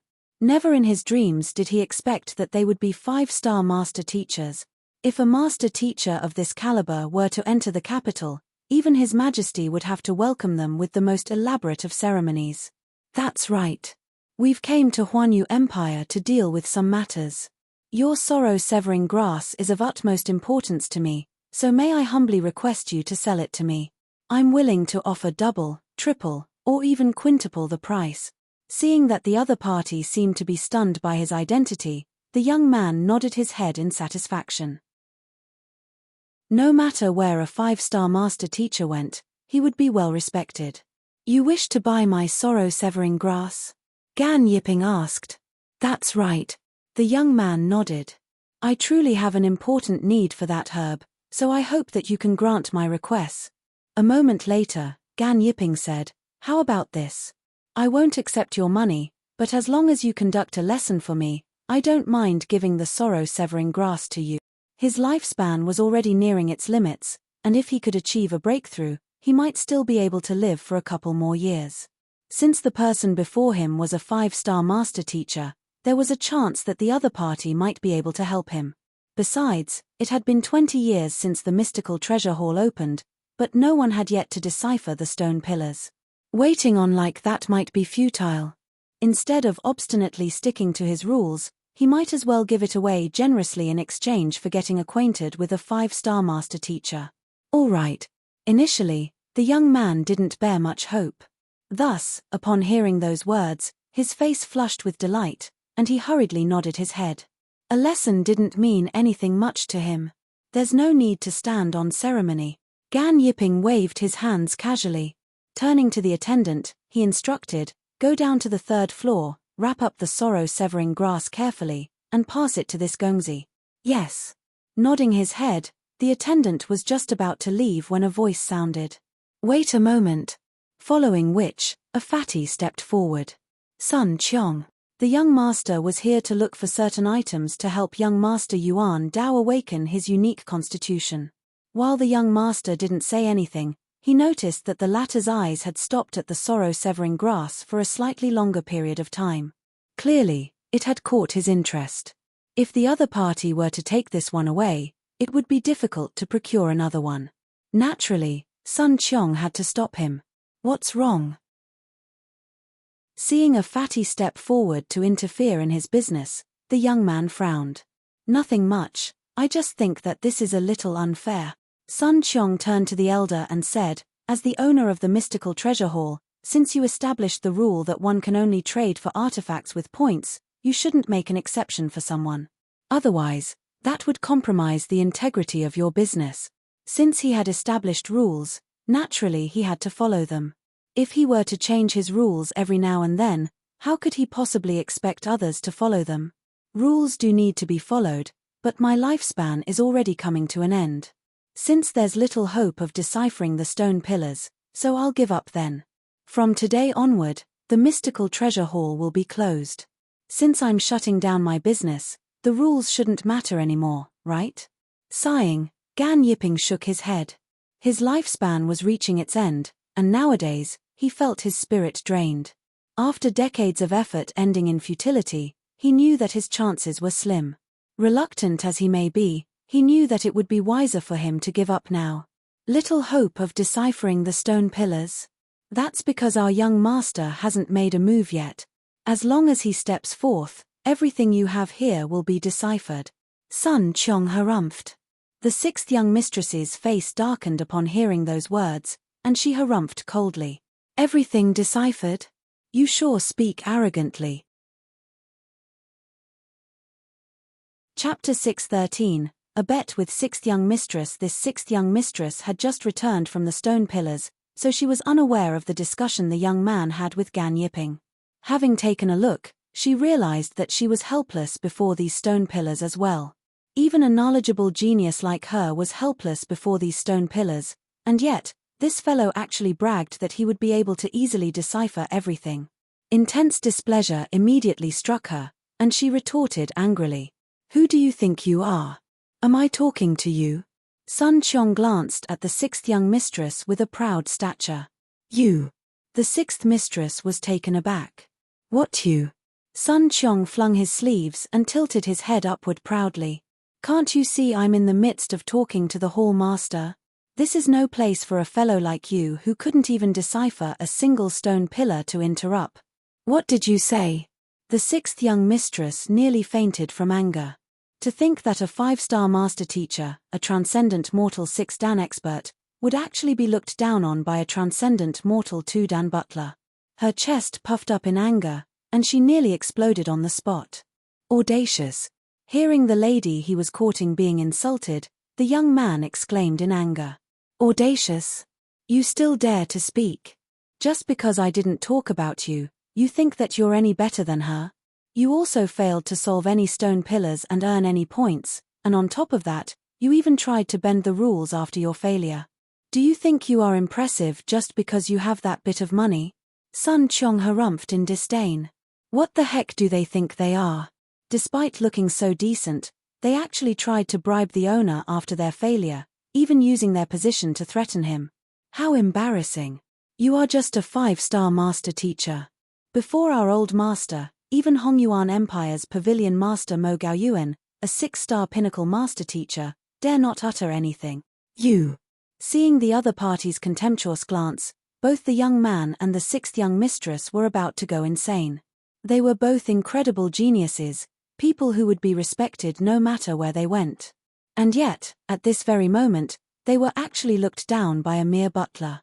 If not for their etiquette as a master teacher and nobles holding them back, they would have surely flown into a temper. Since you said that your young master is able to decipher the stone pillars, where is he? Why don't you invite him over to give it a try? Flinging his sleeves, the young man harumphed. I sure would like to see whether he's as incredible as you make him out to be. Even he himself couldn't decipher a single stone pillar, and yet this fellow dared to boast that his young master could solve everything cleanly. Are you jesting? At this moment, a helpless voice sounded by the side. The young master he's speaking of seems to be referring to me, following which, a young man with an awkward expression stepped forward. After hearing the hall master promising to sell the item, Zhongxian wanted to step forward to say a thing or two. However, Sun Qiong managed to beat him to it, thus resulting in such a situation. This fellow had been rather reliable recently, so Zhongxian thought it should be fine for him to do the talking. Who knew that the other party would actually have him pinned on a stake with just a few words? What the heck was this? If you speak like that, how am I going to keep a low profile? So, you are the one who can decipher all of the stone pillars? The sixth young mistress harumphed coldly. Arrogant. She thought that the young master the other party talked about was some incredible figure, but it turned out to be a young man who wasn't even 20 yet. She couldn't help but feel repulsed by the other party. As a princess, not to mention one blessed with good looks, she had faced pursuers of all kinds. The most common type was those who thought that they were superior to others, such as this young man standing right before her at this moment. They liked to pretend they were something beyond their ability despite their ignorance. In her view, such actions were nothing more than foolishness. It's just words of flattery from my subordinate, please don't take it seriously. Seeing how he was detested before he could even say anything, Zhongxian waved his hands sheepishly. Upon having his words refuted by his young master, Sun Qiong panicked. What words of flattery? Young master, those are just mere stone pillars, you should be able to decipher them easily. You should show these greenhorns what true capability is. Alright, stop spouting nonsense. Zhongxian's face darkened. Didn't you hear that? The hall master has said that these stone pillars are hard to decipher. Despite 50 years of effort, only 3 of them have been solved to date. How could I possibly solve them easily? Young master. Enough. Interrupting the other party's words, Zhongxian turned to the trio and apologized. Pardon me, it's due to my negligence that my butler got ahead of himself. Humph. Seeing the other party admit his mistake, the young man and the sixth young mistress's complexion improved slightly, and they tilted their heads up proudly. It's normal for a subordinate to speak up for his master, you don't have to worry about it. Gan Yiping replied. It was normal for a subordinate to be in awe of their master and believe that their master was capable of anything. Thank you, hall master, for your understanding. Seeing that the awkward situation had been resolved, Zhongxian heaved a sigh of relief. Then, facing Gan Yiping, he asked, So, hall master, I would like the great river snake's inner core, sorrow-severing grass, and frost rain sword. How many stone pillars will I need to decipher? The young man and the sixth young mistress staggered. Right after reprimanding his subordinate for spouting nonsense, he actually went ahead and asked which stone pillars he had to decipher, as though he could decipher as many stone pillars as he wanted. Do you have some compulsive disorder for boasting? Do you really think that you can decipher as many stone pillars as you want? How many stone pillars do you need to decipher? Gan Yiping's eyebrows twitched. While he was displeased by the other party's arrogant words, he replied to the query, the great river snake's inner core is worth 10 points, sorrow-severing grass 7 points, and frost rain sword 6 points. All in all, you would need 23 points. The point awarding system is such that the first artifact identified grants you 1 point, the second artifact 2 points, the third artifact 3 points, so on and so forth. You'll have to decipher at least 7 stone pillars before you'll have enough points. 7 stone pillars? Hearing that it was exactly as Sun Qiong said, Zhongxian heaved a sigh of relief. Scratching his head, he asked, So, can I give it a try? Sure. Gan Yiping nodded. Also, there's another matter which I hope you can excuse me for. Seeing the other party answering his question so candidly, Zhongxian felt even more embarrassed. I heard that as long as I decipher a single stone pillar, the deposit of 10 middle-tier spirit stones will be returned. In other words, the challenge will be free as long as I can decipher a single pillar. Would it be fine if I go ahead without paying the deposit? At the very most, I'll decipher more so as to make it up to you. Gan Yipping, the sixth young mistress, and the young man stared at one another and nearly spurted blood. When they heard this fellow reprimand his fat subordinate, they thought that this young fellow was at least rather humble and polite. Who knew that he would spout such arrogant words in the very next moment? Decipher more so as to make it up to him. Your head. Do you think that deciphering these stone pillars is a child's play? They thought that the fatty from a moment ago was arrogant, but his young master topped that. How conceited. A hint of wrath appeared on the sixth young mistress's face. It sounds like you're saying that you can decipher as many stone pillars as you want. I'll just try my best. Not expecting a request on his part would make the other party so angry, Zhongxian shook his head. Fine. Since you're so confident, why don't we have a bet? Seeing how the other party still refused to take back his word despite having it so clearly pointed out to him, the sixth young mistress clenched her jaws in anger. A bet? Zhongxian blinked his eyes in surprise. What does he challenging the stone pillars have to do with her? Why is she proposing a bet? That's right. I'll pay the 10 middle-tier spirit stone for you, and for every stone pillar you decipher, I'll pay you 100 middle-tier spirit stones. On the other hand, if you fail, I'll still be magnanimous and bear the cost for you. However, you'll have to kneel down and reflect on your arrogance. How is it? Do you dare take on the bet? The sixth young mistress harumphed. Despite knowing nothing at all, how dare he speak of the challenge so lightly? Aren't you being too arrogant? If I don't teach you a lesson now, your head might become so big that you won't even remember yourself. You'll pay me 100 middle-tier spirit stones for every stone pillar I decipher. Turning around, Zhongxian saw 2 rows consisting of a total of nearly 100 stone pillars, and his breathing hastened. Are you certain? If every single pillar was worth 100 middle-tier spirit stone and he deciphered all 100 pillars, wouldn't that add up to 10,000 middle-tier spirit stones? If he could earn that many spirit stones, he would have no worries for his future cultivation. Of course. Why? Are you intending to chicken out? If you dare not accept my bet, I advise you to act humble the next time around. The sixth young mistress waved her hands. After a moment of hesitation, Zhongxian replied, It's not that, I just fear that you might default on your debt. That was 10,000 middle-tier spirit stones. Zhongxian found it hard to believe that the other party would be able to produce so many spirit stones. You. The sixth young mistress's eyes reddened in anger. She was a proud 5-star master teacher, not to mention, she had an incomparably noble identity as well. How could she possibly default on her debt? Gritting her teeth, she replied, You need not worry. You Faya, never go back on my word. Since I dared to propose this bet, naturally, I won't default on my payments. Rather, I hope that you will hold on to the end of your promise and kneel down later on. It's good that you won't default. Heaving a sigh of relief, Zhongxian glanced at the stone pillar with shining eyes before turning to Gan Yipping and clasping his fist. As long as I identify the artifact inside the stone pillar, it'll automatically burst apart, am I right? That's right. Gan Yipping nodded. That's good. Nodding his head, Zhongxian walked over to the first pillar. The moment he approached the pillar, he immediately understood why the young man and the sixth young mistress's faces would turn awry here. The words inscribed on the stone pillar were, by no means, a hint. Rather, it was written in an unknown language that simply baffled those looking at it. If one couldn't even understand the words inscribed, naturally, it would be impossible for one to guess the meaning behind them. Under such circumstances, it would be a wonder if one could still identify what was within the stone pillar.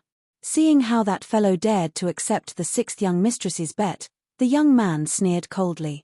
He sure is an arrogant fellow. He had undergone the challenge personally, and he knew how difficult it was to identify the stone pillar. He believed that even if a 6-star appraiser were to come here, he would only end up staring blankly at the stone pillars, confused. How could a lad who wasn't even 20 yet possibly decipher them? Without a doubt, that lad would surely end up kneeling before the sixth young mistress. Just because he managed to achieve something minor at his young age, he became complacent and began boasting around. This will teach him that there's always a mountain higher than the other. The sixth young mistress also harumphed coldly. She stared at the young man intently with her eyes, and just as she was about to say something, the latter turned around with a smile. "Can I start now?" "Feel free." Lighting an incense, Gan Yiping nodded his head. "All right then." Taking a deep breath, Zhongxian tapped the first stone pillar with his finger and said, "This is the golden heptaheart's shuttle. Catcher." In an instant, the stone pillar before him was reduced into dust. Following which, a golden-colored shuttle-shaped weapon appeared before everyone's eyes. "This is the purple sunset meteor hammer. This is the steel bone fist imprint. This is the connected heart's bowl." Proceeding forward, Zhongxian would tap on each stone pillar, and those that came into contact with him shattered immediately. Rock fragments flew as if a grand parade welcoming him. Chapter 6:14. Taking you in as my maid H. How is this possible? The sixth young mistress and the young man stared at one another as their bodies trembled uncontrollably. They had just checked the stone pillars themselves and tried all kinds of appraising methods, but to no avail. Eventually, they even resorted to random guessing, not even that worked. They assumed that this fellow would be the same as well, but who could have thought that, without even examining the stone pillars, just by tapping on them and calling out names, the stone pillars would explode. "Are you serious? Are you sure you aren't hacking?" "Tiet this." Gan Yiping's eyes nearly popped out from his sockets. While he didn't say anything previously, the truth was that he shared the same thoughts as the sixth young mistress and the young man. Who knew that this fellow would actually be so formidable? With just a tap, he could identify whatever that was within the stone pillars. His speed was so fast that it was astounding. How in the world did he manage to do it? 50 years of effort, and he only had 3 pillars deciphered. And yet, just within 20 breaths, the other party had already deciphered 30, no, 40, 50 pillars. He was doing it even faster than they could see the artifact. When the butler said that his young master would be able to decipher everything, he thought that the latter was just boasting. Only at this moment did he realize that not only was the butler not boasting, he could even be said to be humble. This isn't deciphering anymore, he is sweeping through everything here. Swallowing a mouthful of saliva, Gan Yiping said, "This. Young lady, it seems like you have lost the bet." It was only with Gan Yiping's reminder did the sixth young mistress recall the bet she had made just a moment ago. Realizing the implications, her body swayed, and her vision went dark. Considering her standing, she did possess a sizable wealth. However, she only had a few hundred of them on hand. As such, anything above 1,000 would already be beyond her at the moment. Given a single stone pillar was worth 100 middle-tier spirit stones, 50 of them would spell a debt of 5,000. If she knew that he was that formidable, she would have never made the bet. Wasn't she just finding trouble for herself? With a face as bitter as a bitter gourd, the sixth young mistress was on the verge of tears. Clenching her teeth, she spoke up. "Pause for a moment, I've something to tell you." "Something to tell me?" Zhongxian came to a stop. With a scarlet face, the sixth young mistress said, "Yes. You've already made your point, and I understand that you're a capable person. There's no need for you to continue on." It was a moment ago that she was gleefully making this bet with the other party. To renege on her promise now made her so embarrassed that she would dive deep into the ground in this very instant if she could.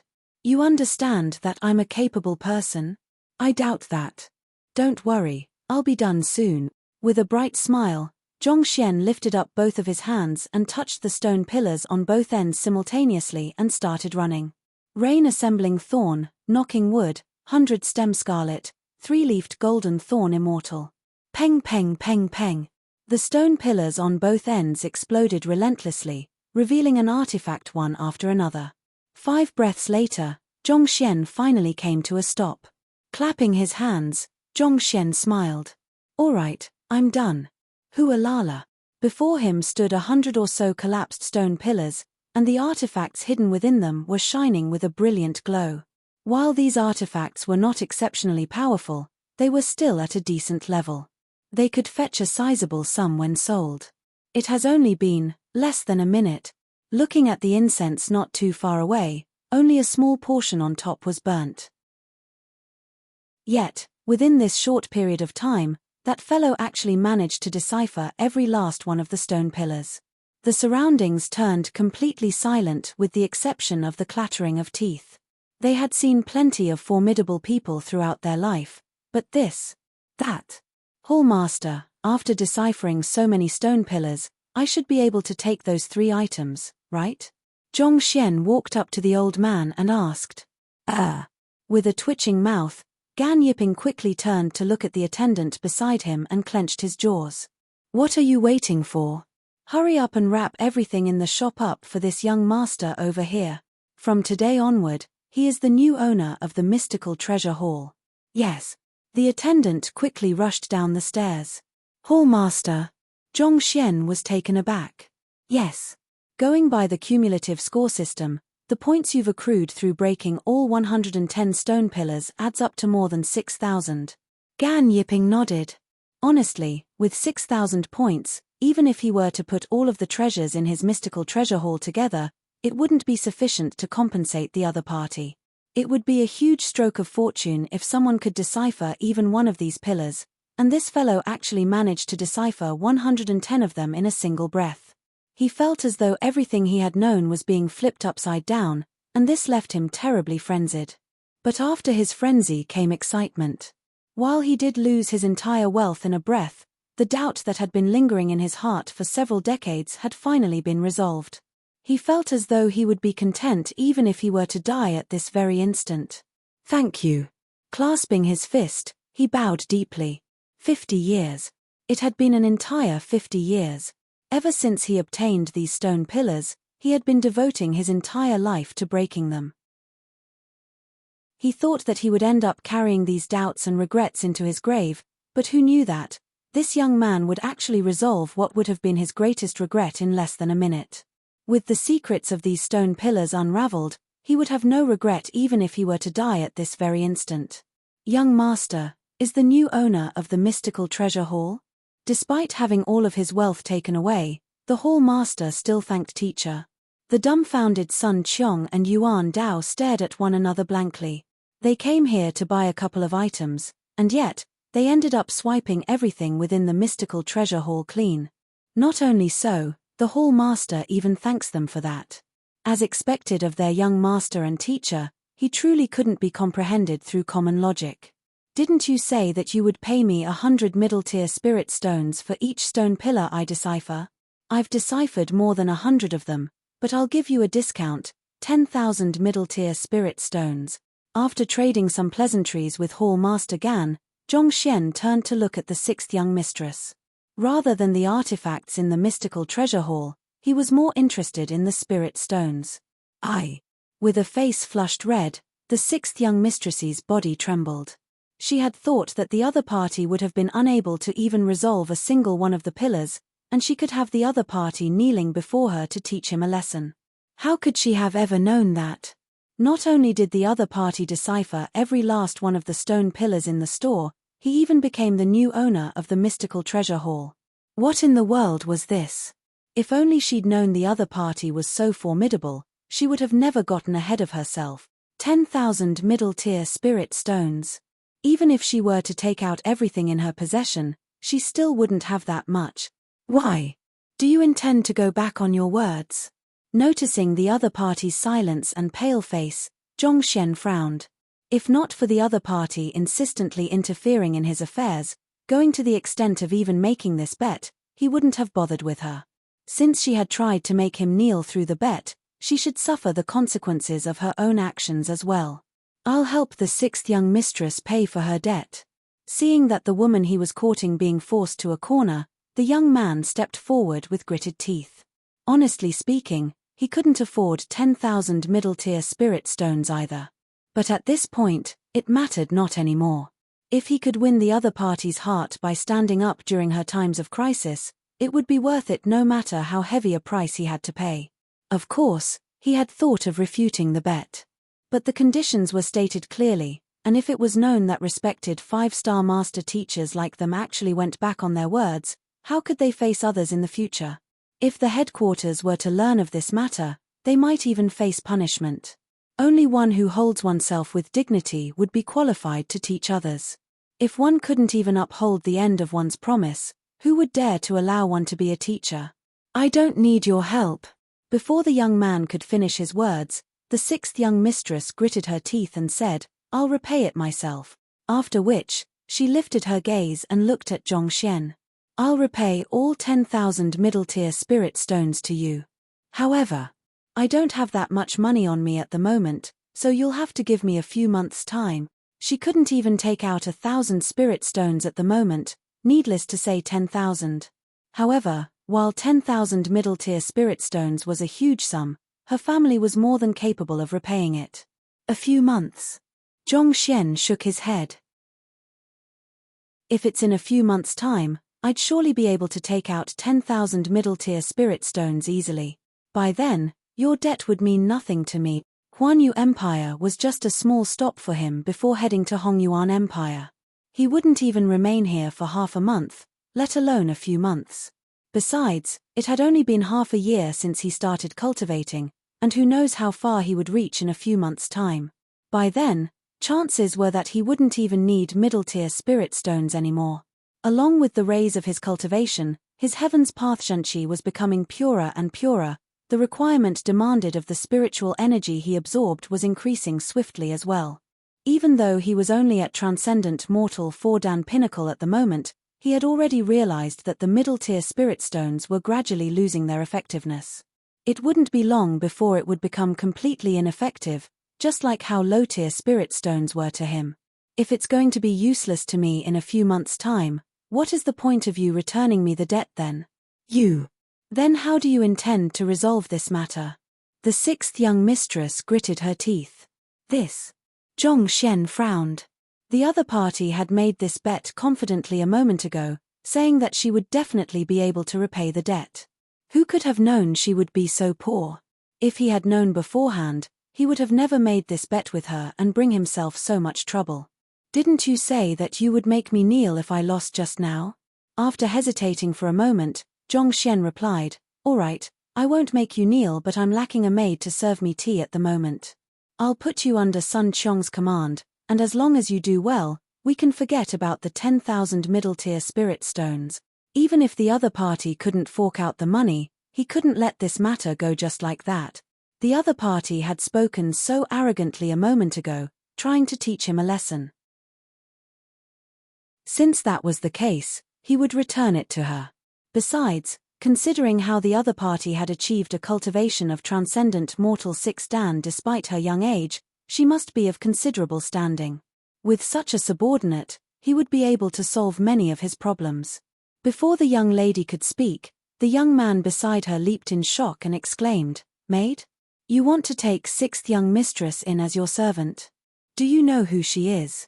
Sun Qiong interrupted the other party's word. Who she is? No matter how incredible she is, can she be more incredible than our young master? It's your fortune that our young master is accepting you in as his maid.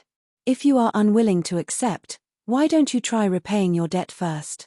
Young master is old master's direct disciple, and his standing could be said to be even above Pavilion Master Mo. You should feel honored that his accepting you as his maid, to think that you still dare to talk about identity. Know your place. I shall have you know that the sixth young mistress is the pry. Hearing the fatty's words, the young man harumphed, but before he could finish his words, the sixth young mistress interrupted him. Enough. Gritting her teeth, the sixth young mistress turned to look at Zhongxian proudly and said, It's impossible for me to become your maid, and 10,000 middle-tier spirit stones aren't enough for that either. Change your terms. You aren't willing. Kowtow then. Zhongxian replied impassively. Chapter 615, Princess Feiyu. The sixth young mistress clenched her fists so tightly that her nails sunk deep into her flesh. Her face was dark, and her eyes were clouded with intense resentment. If she could, she would have dashed forward to slice this man into countless pieces. She would never accept being a maid, and kneeling was a humiliation so great that she would rather die.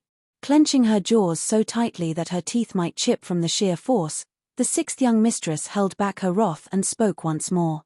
Choose something else. Hearing the other party's complaints, Sun Qiong interjected with a look of displeasure.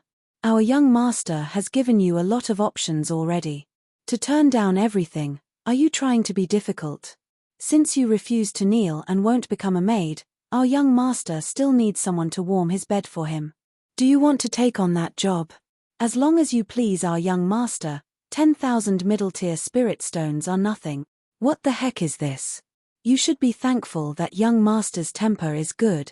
If it were me, I would have never given you any other alternative.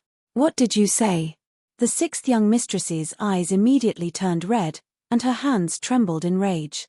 Which part of what I said do you not understand? Sun Qiong shook his head.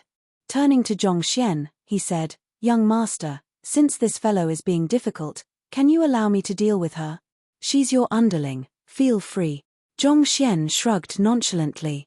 Even though Sun Qiong might get reckless at times, he did possess wits when it came to dealing with others. He must have an idea in mind. His underling? Hearing those words, the sixth young mistress nearly puked blood.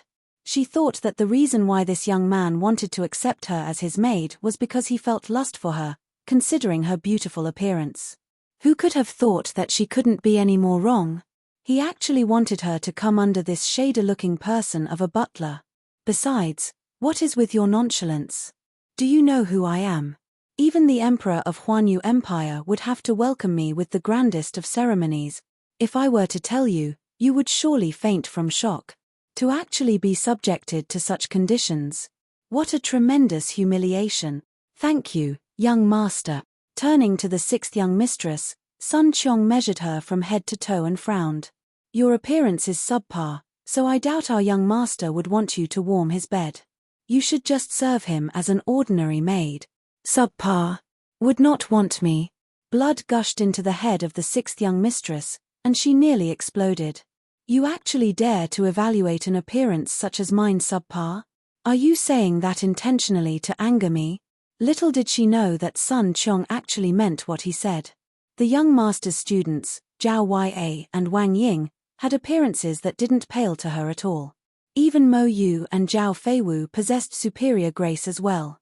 But even so, young master still remained unmoved. Considering that, how could he possibly be interested in such an obstinate and domineering lass? Considering that you're doing this to repay your loan, we should talk about the duration too.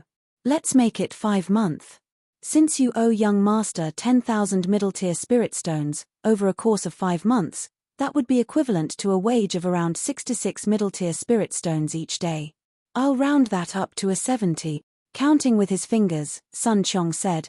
But of course, if you feel indignant having to serve as a maid, you can purchase days off by repaying your debt. On those days, you'll be able to do whatever you want to do. 70 middle-tier spirit stones a day? Purchase days off. The sixth young mistress was taken aback. That's right. On the days that you're off, you won't be considered a maid. In other words, you are paying the 10,000 middle-tier spirit stones over a course of 5 months. Anytime within the 5 months, if you find sufficient money to repay your debt, you can back out of your responsibilities. As for why it's 70 spirit stones a day instead of 66, considering that we're going by a daily basis, naturally, it should be more expensive. If you wish to go by month, I could lower the charge. Sun Qiong replied. Daily basis, Pu. Initially, the sixth young mistress still found the idea acceptable, but upon hearing this part, she nearly fainted. What does it sound as though she's some kind of commercial good for sales? Paying by daily and monthly basis. The more she thought about it, the more frenzied she felt. She was on the verge of explosion. However, after her anger subsided, she gave it some thought, and honestly speaking, she did find this solution acceptable to her. She would never be willing to lower herself to serving as a maid for 5 months, but if they were going by a daily basis, as long as she could get past the first few days, her family should be able to send some spirit stones over to free her from her suffering. All right, I'll agree to it. Having thought things through, the sixth young mistress nodded her head, giving her consent. Good. Zhongxian's eyes couldn't help but light up upon hearing Sun Qiong's arrangements. As expected of a merchant, his means were indeed extraordinary. It would be difficult for anyone to take out 10,000 spirit stones in a breath, but if they were to split it over a longer duration, the repayment would seem much more reasonable. The concept of interest payment wasn't widely used in this world, but as an astute businessman, he knew how to use his words to shape the conditions into something the other party could accept. Not to mention, he even managed to hike up the price at that. Sixth young mistress. Not expecting that she would agree to such terms, the young man accompanying her panicked. Others might be unaware of the sixth young mistress's identity, but he knew it very well. For a person of her standing to serve as a maid. You must be jesting. If news were to spread, the royalty of Huanyu Empire would probably go insane. The sixth young mistress harumphed. I'll deal with my own affairs. But veins were popping from the young man's temples. Interrupting the conversation between the duo, Sun Qiong said, Enough. If the both of you have anything to say, put it off for now. From this moment onward, you're our young master's maid. If you don't have money to repay your loan, prepare whatever you need and follow us back to the residence. There's no need for that. I'll pay for 10 days first. Harumphing coldly, the sixth young mistress flicked her hands, and a pile of middle-tier spirit stones appeared before the eyes of the crowd. Counting it quickly, there were exactly 700 of them there. UN. Sun Qiong's eyes lit up. He turned to look at Zhong Xian, and the latter said, You should take them for now. Yes. Sun Qiong quickly put the spirit stones into his storage ring before turning to look at the young lady once more. You seem to be from a prestigious family, so I doubt that you will do anything as foolish as running away. But even so, we still need a guarantee. Thus, you'll need to leave something valuable with us, and after the 5 months are up or when you've repaid your entire debt, we'll return the item to you. You. The sixth young mistress's eyebrows twitched violently. It was already sufficiently humiliating for her to have to agree to serve as a maid, and yet, the other party was even worried that she would escape. How infuriating. But she knew that these two were fearless thugs, and arguing with them would only shorten her own lifespan. Thus, she flicked her wrist and took out an emblem. 5 bright stars shone brightly on them. Her 5-star master-teacher emblem. This emblem represents my identity. Surely it should suffice as a pawn for my debt. It will do. Sun Qiong took it and placed it in his storage ring. He was surprised to learn that this young lady was a 5-star master-teacher as well, just like the young man. But in his view, 5-star master-teachers were nothing to fear as well. As the butler of an 8-star master-teacher, if he couldn't even face a 5-star master-teacher with nonchalance, he should have quit his job ages ago. Humph. Seeing how that fellow took her emblem without the slightest fear or astonishment, the sixth young mistress froze for a moment. An awful complexion slowly spread across her face before she turned around and stomped out of the store. She couldn't stay here even a moment longer. It was no longer about her loss in the bet but that, she couldn't stand facing these two anymore. What the heck was with them? She thought that a young 5-star master teacher like her would be respected and feared no matter where she went, but the other party looked as though they didn't even give a damn. It was as if her identity was nothing more than a wisp of wind to them. An intense feeling of indignation left her so frustrated that she could spew a bucket of blood. Sixth young mistress. Seeing his companion leave, the young man froze for a moment. Then, turning to Zhong Xian and Sun Qiong, he threatened menacingly, The both of you, just you wait.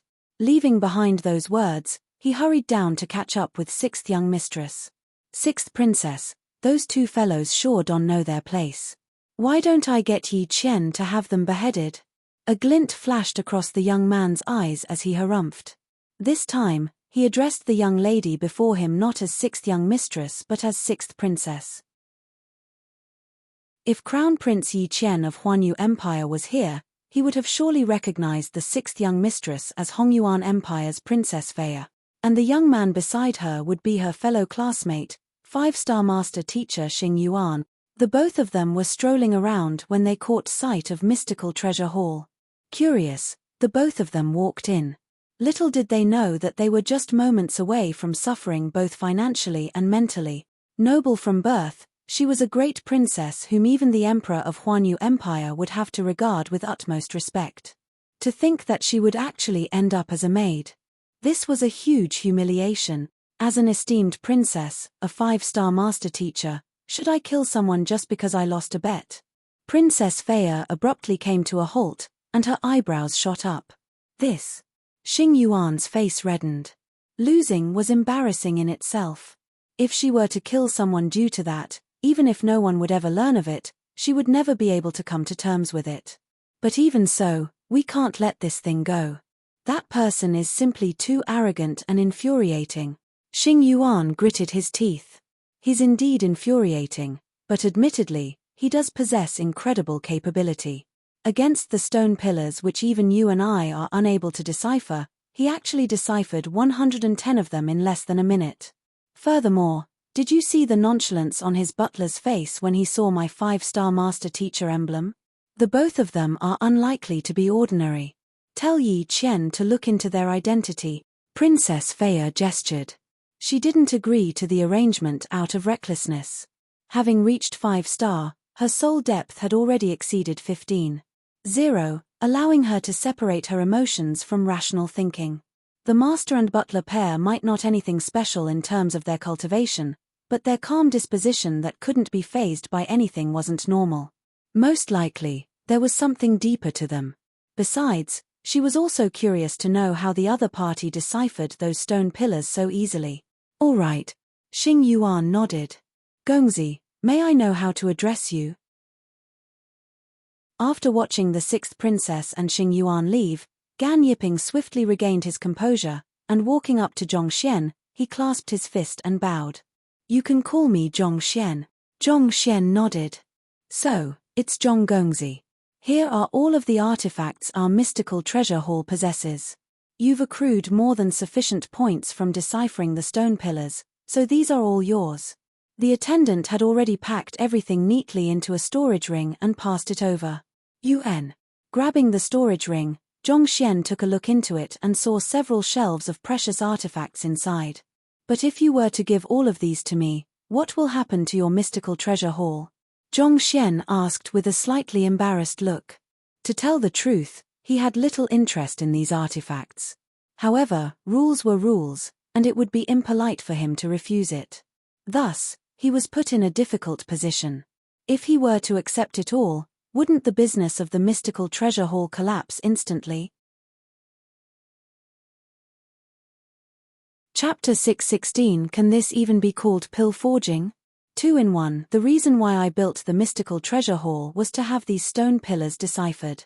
Since I've received the answers I sought, I can die without any regrets now. It's time for me to return to my hometown and live my final years in peace. Gan Yiping chuckled. His face had a serenity like never before. Attracted to the mystery of the unknown, he had spent 50 years on these stone pillars, attempting to decipher them. When everything was done, he felt as though a burden weighing heavily on his shoulders had disappeared, and he suddenly felt much lighter. This. A look of admiration reflected in Zhongxian's eyes as he nodded. It seemed like this person had thought everything through now that his limit was approaching. Indeed. Since his greatest wish had been fulfilled, there was indeed nothing left for him to regret. These artifacts might be valuable, but none of them could be taken to the afterlife. Just as empty-handed as one came, empty-handed will be how one depart. Knowing that the other party sincerely wished to give these artifacts to him, Zhongxian accepted them politely. In exchange, he offered the other party several pointers on his cultivation. After hearing Zhongxian's pointers, Gan Yiping thanked him profusely in excitement. After chatting for a moment longer, Zhongxian left with Yuan Dao and Sun Qiong. After leaving the mystical treasure hall, Sun Qiong asked, Young master, where are we going now? On top of the inner core of a great river snake and the sorrow-severing grass, we still need more medicinal herbs to mediate the properties before brewing a medicinal solution. Zhongxian pondered for a moment before adding, We'll head to the apothecary guild. Over there, we'll be able to engage the help of an apothecary too. Even though he was an official 3-star apothecary, he only received his rank through the means of pill debate. It would be best for him to leave the job of pill forging to another. Yes. The duo nodded. The apothecary guild was quite a far distance away. The trio searched for a carriage, and after around an hour-long journey, they finally arrived at their destination. The building of the Huanyu Empire Apothecary Guild was tall and vast. In front of the main entrance was a stone sculpture of a cauldron a dozen meters tall, granting a solemn and grand atmosphere to the Apothecary Guild. Stepping in, a whiff of fragrant medicinal herbs and spiritual energy gushing through the pores of their bodies left them revitalized. Taking a slight sniff, Zhongxian remarked with a smile, "This is pill fragrance. It seems like someone has forged grade 5 pills here, and on a frequent basis at that." Upon the successful forging of a grade 5 pill, a deep pill fragrance could be produced by chance. Those who smelled it would immediately find themselves re-energized. Only a place where pills of such grade had been frequently successfully forged could such a deep scent be produced. Since there are 5-star apothecaries here, it isn't too surprising for there to be grade 5 pills as well. Sun Qiong nodded. The most capable apothecary of Huanyu Empire had reached the level of 5-star pinnacle. UN. Let's inquire at the front reception to see if we can get a 5-star apothecary. Zhongxian nodded. The inner core of a great river snake and sorrow-severing grass were extremely valuable, and he only had a set of them. No mistakes could be tolerated. Also, even though it was just a medicinal fluid, its concoction consisted of complex processes that demanded the hands of a 5-star apothecary. Otherwise, there was a high chance it would end in failure. Gongzi, may I know what you need? At the front reception desk stood an 18 or 19-year-old lady. She greeted Zhongxian with a bright smile. I need to concoct a unique medicinal solution. May I ask if there's any 5-star apothecaries here that I can engage the help of and what price it would be? Zhongxian asked. Since one could buy tutelage jade tokens at the Master Teacher Pavilion, naturally, one could also engage the services of an apothecary at an apothecary guild too. The price of engaging the service of an apothecary tended to be much lower than purchasing the completed product, but one would have to gather the ingredients himself. The services of a 5-star apothecary? The lady receptionist was taken aback. Why? It can't be done. Seeing the other party's reaction, Zhongxian frowned. It would be troublesome if he couldn't do so. Given that the great river snake had reached a cultivation realm of transcendent mortal 7 dan before its death, its inner core was likely to possess immense power, and a 4-star apothecary couldn't hope to suppress its rampaging energies during the concoction. On the other hand, the minimum requirement to becoming a 5-star apothecary was to achieve a cultivation of transcendent mortal 6 dan cosmos bridge realm, so it shouldn't pose much of a problem.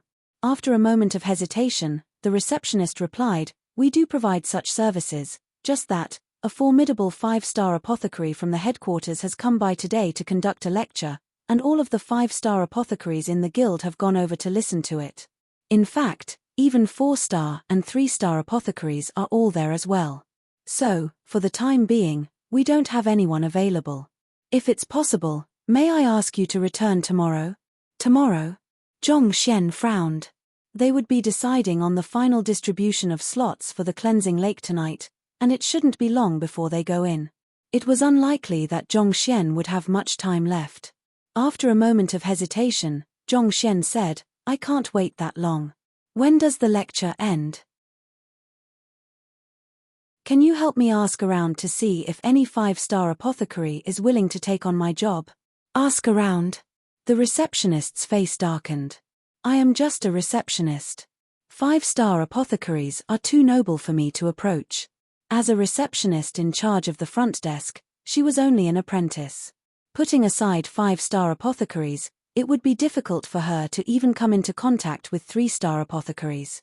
There was simply too huge a disparity in their ranks. Besides, there will surely be a bout of discussion after the lecture to exchange experiences and learn from one another.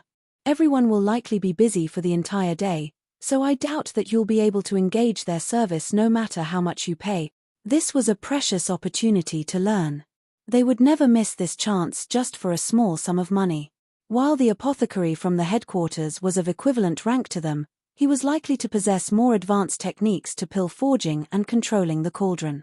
This, in itself, was more than worthy of their attention and research. Zhongxian's eyebrows shot up. This was indeed a good learning opportunity for the apothecaries, so it was unlikely that anyone would pass on it for his job. But on the other hand, it was impossible for Zhongxian to do it himself.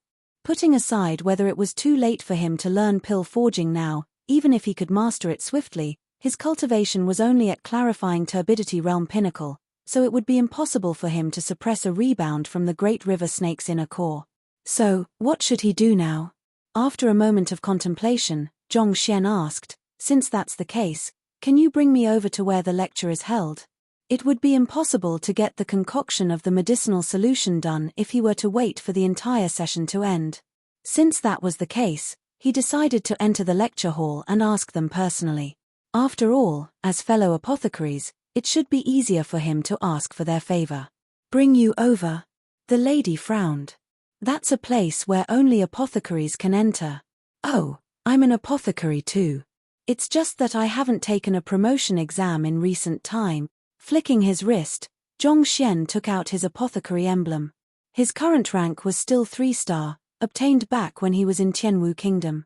But even so, it was sufficient for him to attend the lecture as well.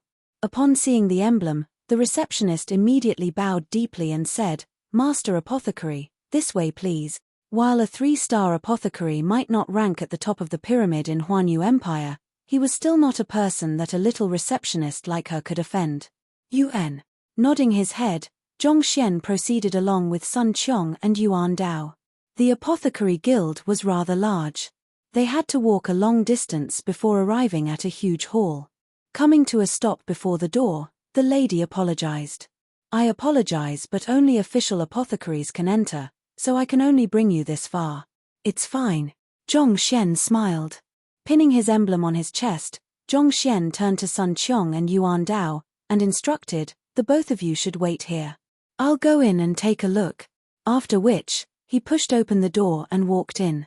As the both of them weren't apothecaries either, they couldn't enter too. There was a guard standing on the other side, but seeing Zhongxian's emblem, they didn't stop him. This hall was several hundred square meters huge, and a huge crowd was seated in here. Every single one of them was dressed in an apothecary's robe. In a sense, it was similar to the selection round with Ruo Huangongzi and the others back at the Myriad Kingdom City. Lifting his gaze to the stage, he saw a person standing before a cauldron, forging a pill while deciphering the process step by step. Flames blazed as a pair of fair hands steadily added herb after herb into the cauldron. "It's a young lady." Zhongxian was astonished. He thought that a lecturer from the headquarters would be an elder in his 70s or 80s. To think that it would be a young lady in her 20s instead. Female apothecaries were rare, and considering how she was qualified to conduct a lesson to even 5-star apothecaries, she was likely to a rather capable one at that. Thus, his interest was piqued. The other party was dressed in a loose purple robe, and her long, black hair was coiled on top of her head. Her eyes sparkled like the stars, reflecting wisdom. However, her face was as cold as the middle of winter, and not the slightest emotion could be seen on it. Surprisingly, her appearance was on par with the 6th young mistress from before. In fact, the slight curvature that could be seen under her loose robe accentuated to her beauty. An emblem with 5 stars was pinned on her chest, indicating her identity as a 5-star apothecary. Pill forging requires one to be accompanied with flames for a long period of time, and it can be considered to be one of the tougher occupations. To think that she would actually reach 5-star at such a young age, incredible. Zhongxian was impressed. Most of the high-ranked apothecaries were all males. It wasn't that females couldn't make it, but the intense heat from the cauldron was usually a huge deterrent factor. On top of that, there were plenty of rare medicinal herbs required for pill forging that grew on top of treacherous terrains, making the occupation a dangerous one as well. As such, most ladies choose not to take on this occupation. On the other hand, the lady before him actually reached a rank of 5-star at such a young age. Her forging technique was profound, and her movements were fluid. It showed that she had devoted a lot of effort into her pill forging usually. Otherwise, regardless of her talent, she couldn't possibly possess such level of skill. Regardless of what occupation one was in, talent was only one of the many factors to one's success. In comparison, hard work played a much greater role. Standing not too far away from the young lady was an elder, who was stroking his long, white beard in commendation. He must be the guild leader here, Zhongxian deduced. This elder carried an authoritative demeanor, and his cultivation felt deep like an abyss, revealing that he was likely in a position of power. On top of that, he seemed to be standing behind the young lady to take care of her, interjecting now and then to add on to the young lady's points. Even if he wasn't the guild leader, he was probably an influential figure here. After looking around, Zhongxian found an empty seat and sat down. At that moment, the young lady's voice sounded. Her voice was crisp, similar to a jade and a stone knocking on one another, and listening to it, in itself, was a pleasure. However, her tone carried a cold edge that distanced her from others. Emerald jade grass has a cold attribute, and if you were to put it into the cauldron directly, it might cause a conflict with the wooden cypress flower placed in previously. Thus, it has to be soaked in hamachi extract for 2 hours before it can be used. This can accentuate its medicinal properties while lowering the temperature in the cauldron, thus enhancing the quality of the pill's forge. As for the wood incense flower, it has to be soaked in violet flora water and basked under the hot sun for 5 days to maximize its medicinal properties. Otherwise, considering how it is added at the very middle of the forging process when the cauldron is at its warmest, it is highly likely that it would be burned to crisp. The lady explained the forging process and the preparation of the ingredients one by one. Her words were backed by logical explanations, leaving the listening crowd nodding their heads ceaselessly as though drunk. Impartation of heaven's will? Could she be a master teacher as well? Seeing the expressions on everyone's face, and noting the unique intonation to the voice, Zhongxian shook his head with a slight smile. Even though the young lady on the stage was lecturing on the art of pill forging, she had infused impartation of heaven's will into her lecture to facilitate the learning process. Only master teachers were capable of doing so. From the looks of it, on top of being an apothecary, the young lady before him was also a master teacher. It was just moments ago that he met 2 5-star master teacher in his 20s, and right now, he was meeting yet another one. As expected of Huanyu Empire, it was indeed overflowing with talents. If they had been within the 28 regional powers as well, Zhongxian would surely have been in 4th place in the master teacher tournament. It was not that he was less knowledgeable than a 5-star master teacher, but his cultivation was simply too lacking. He stood no chance against them in a direct battle. Since she's a master teacher, it should be easier for me to communicate with her. I should try to engage her help later on. Since the other party was a master teacher on top of being a 5-star apothecary, it should be easier for Zhongxian to engage her help. The core ingredient of the medicinal solution was the inner core of a transcendent mortal 7-dan great river snake. To maximize its effectiveness, Zhongxian's guidance would play a crucial part. However, an ordinary 5-star apothecary wouldn't possibly listen to the words of a 3-star apothecary. On the other hand, since the young lady was a master teacher as well, it should be easier to Zhongxian to win her trust. I thank everyone here for your cooperation. This is my comprehension of the Grade 5 Spirit Revitalization Pill.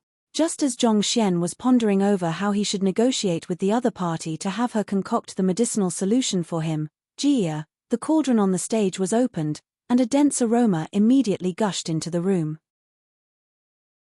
Raising his gaze, he saw round, smooth pills emerging from the cauldron. A Grade 5 pill at perfection? As a Grade 5 pinnacle pill, the Spirit Revitalization Pill has always been one of the hardest pills to forge for a 5-star apothecary.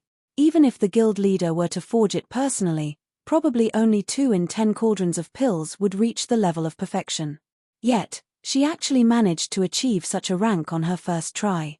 Incredible, as expected of an apothecary from the headquarters. On top of that, you might be unaware, but on top of being an apothecary, she's also a master teacher. This is the reason why her explanations are so clear. If I were to study based on the content of this lecture, I would surely make huge progress in my research. Indeed. I've also benefited greatly from this lecture. As expected of an apothecary from Hongyuan Empire. Regardless of whether it's the pill forging or the preparation of ingredients, her understanding of those is far deeper and more accurate than ours. Of course. The Apothecary School of Hongyuan Master Teacher Academy has a much more complete heritage of pill forging than our branch. Upon seeing the pill emerging from the cauldron, a huge commotion broke out amongst the crowd. The skill of an apothecary is determined by the quality of the pill he could forge. Even a pill forged through the same pill formula can have differing quality, ranked by formation, satiation, perfection, and inscribed pill. Reaching formation in a higher grade would qualify one for a promotion. On the other hand, if one could reach satiation in the forging of a pill with a grade corresponding to one's current rank, one could be considered to be above most of one's peers already. Achieving perfection wasn't easy at all. Even a skilled apothecary might not produce a single cauldron of perfection pills amidst 10. And yet, this young lady in her 20s, despite explaining the process to everyone while forging the pills, was actually still able to reach this tier. Her mastery in pill forging had reached an astounding level. Let's begin the discussion now. If you've any suggestions, feel free to raise them so that I can learn from it too. Putting the pill down, the lady on the stage glanced at the crowd. Apothecary Luo, I have a question. The spirit revitalization pill has the effect of nourishing one's soul as well, but to achieve this end, one has to fuse a part of his soul energy into the pill in the midst of the forging process. I've tried to do so, but I always end up being burnt by the flames. May I know if there's any solution to that problem? Asked a 5-star apothecary on the front row. Since it was a discussion, naturally, they could raise any questions they had. Considering the searing heat in the cauldron and the cold nature of one's soul, it's natural that one's soul would be burned if one carelessly attempts to infuse one's soul into the pill in the midst of the forging process. But in the first place, there's no need for us to do so. Amidst the ingredients for the spirit revitalization pill, there's a glacé heartgrass which, being a spirit herb, possesses spirit. The young lady on the stage, Apothecary Luo, explained, as long as one harnesses the spirit contained within the medicinal herb properly before the forging process, it can grant the equivalent effect as well. I see. The 5-star apothecary came to a realization and nodded his head in gratitude. I have a problem too. Following which, another 5-star apothecary stood up. Before long, 7 5-star apothecaries had already posed their question, but the young apothecary Luo didn't show the slightest hint of panic at all. She answered their questions calmly with rational arguments backed by logic, impressing the entire crowd. Does anyone have any other questions? The reason why I came here was to trade some feedback with everyone. If you've any opinions or advice, feel free to raise them. After answering several questions, Apothecary Luo glanced at the crowd. Her study of pill forging had met a wall recently, and her apothecary teacher had told her that she had to interact more with other apothecaries to share ideas to further her own path. That was the main reason why she came to the Apothecary Guild. And honestly speaking, this was working out well as well. Before she started forging the spirit revitalization pill, some of her concepts were still not clearly fleshed out, and there were some parts she was unsure of. However, as she explained it, she found her own understanding of pill forging deepening as well. However, this wasn't sufficient. She wanted to hear an alternative opinion to her own to improve. Apothecary Luo must be jesting.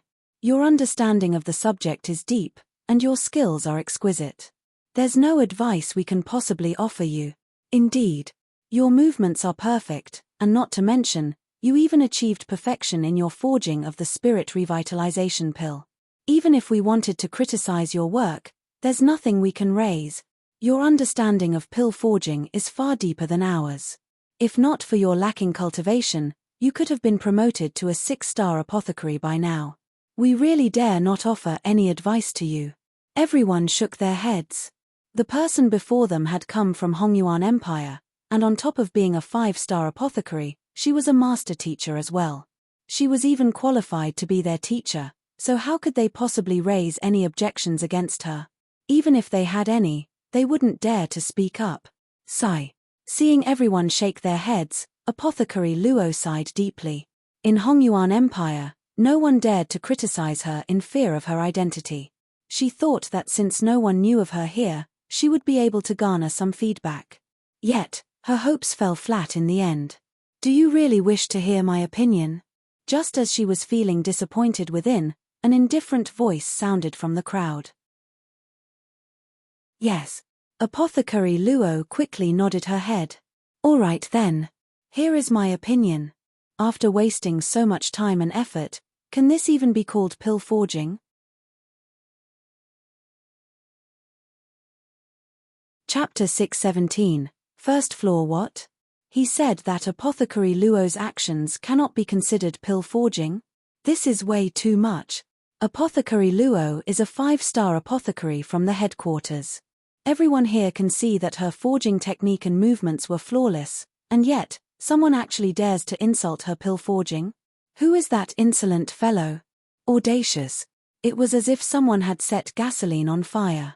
Wrathful eyes immediately turned in the direction from where the voice came from, and following which, they saw a young man in his 20s wearing a 3-star apothecary emblem on his chest.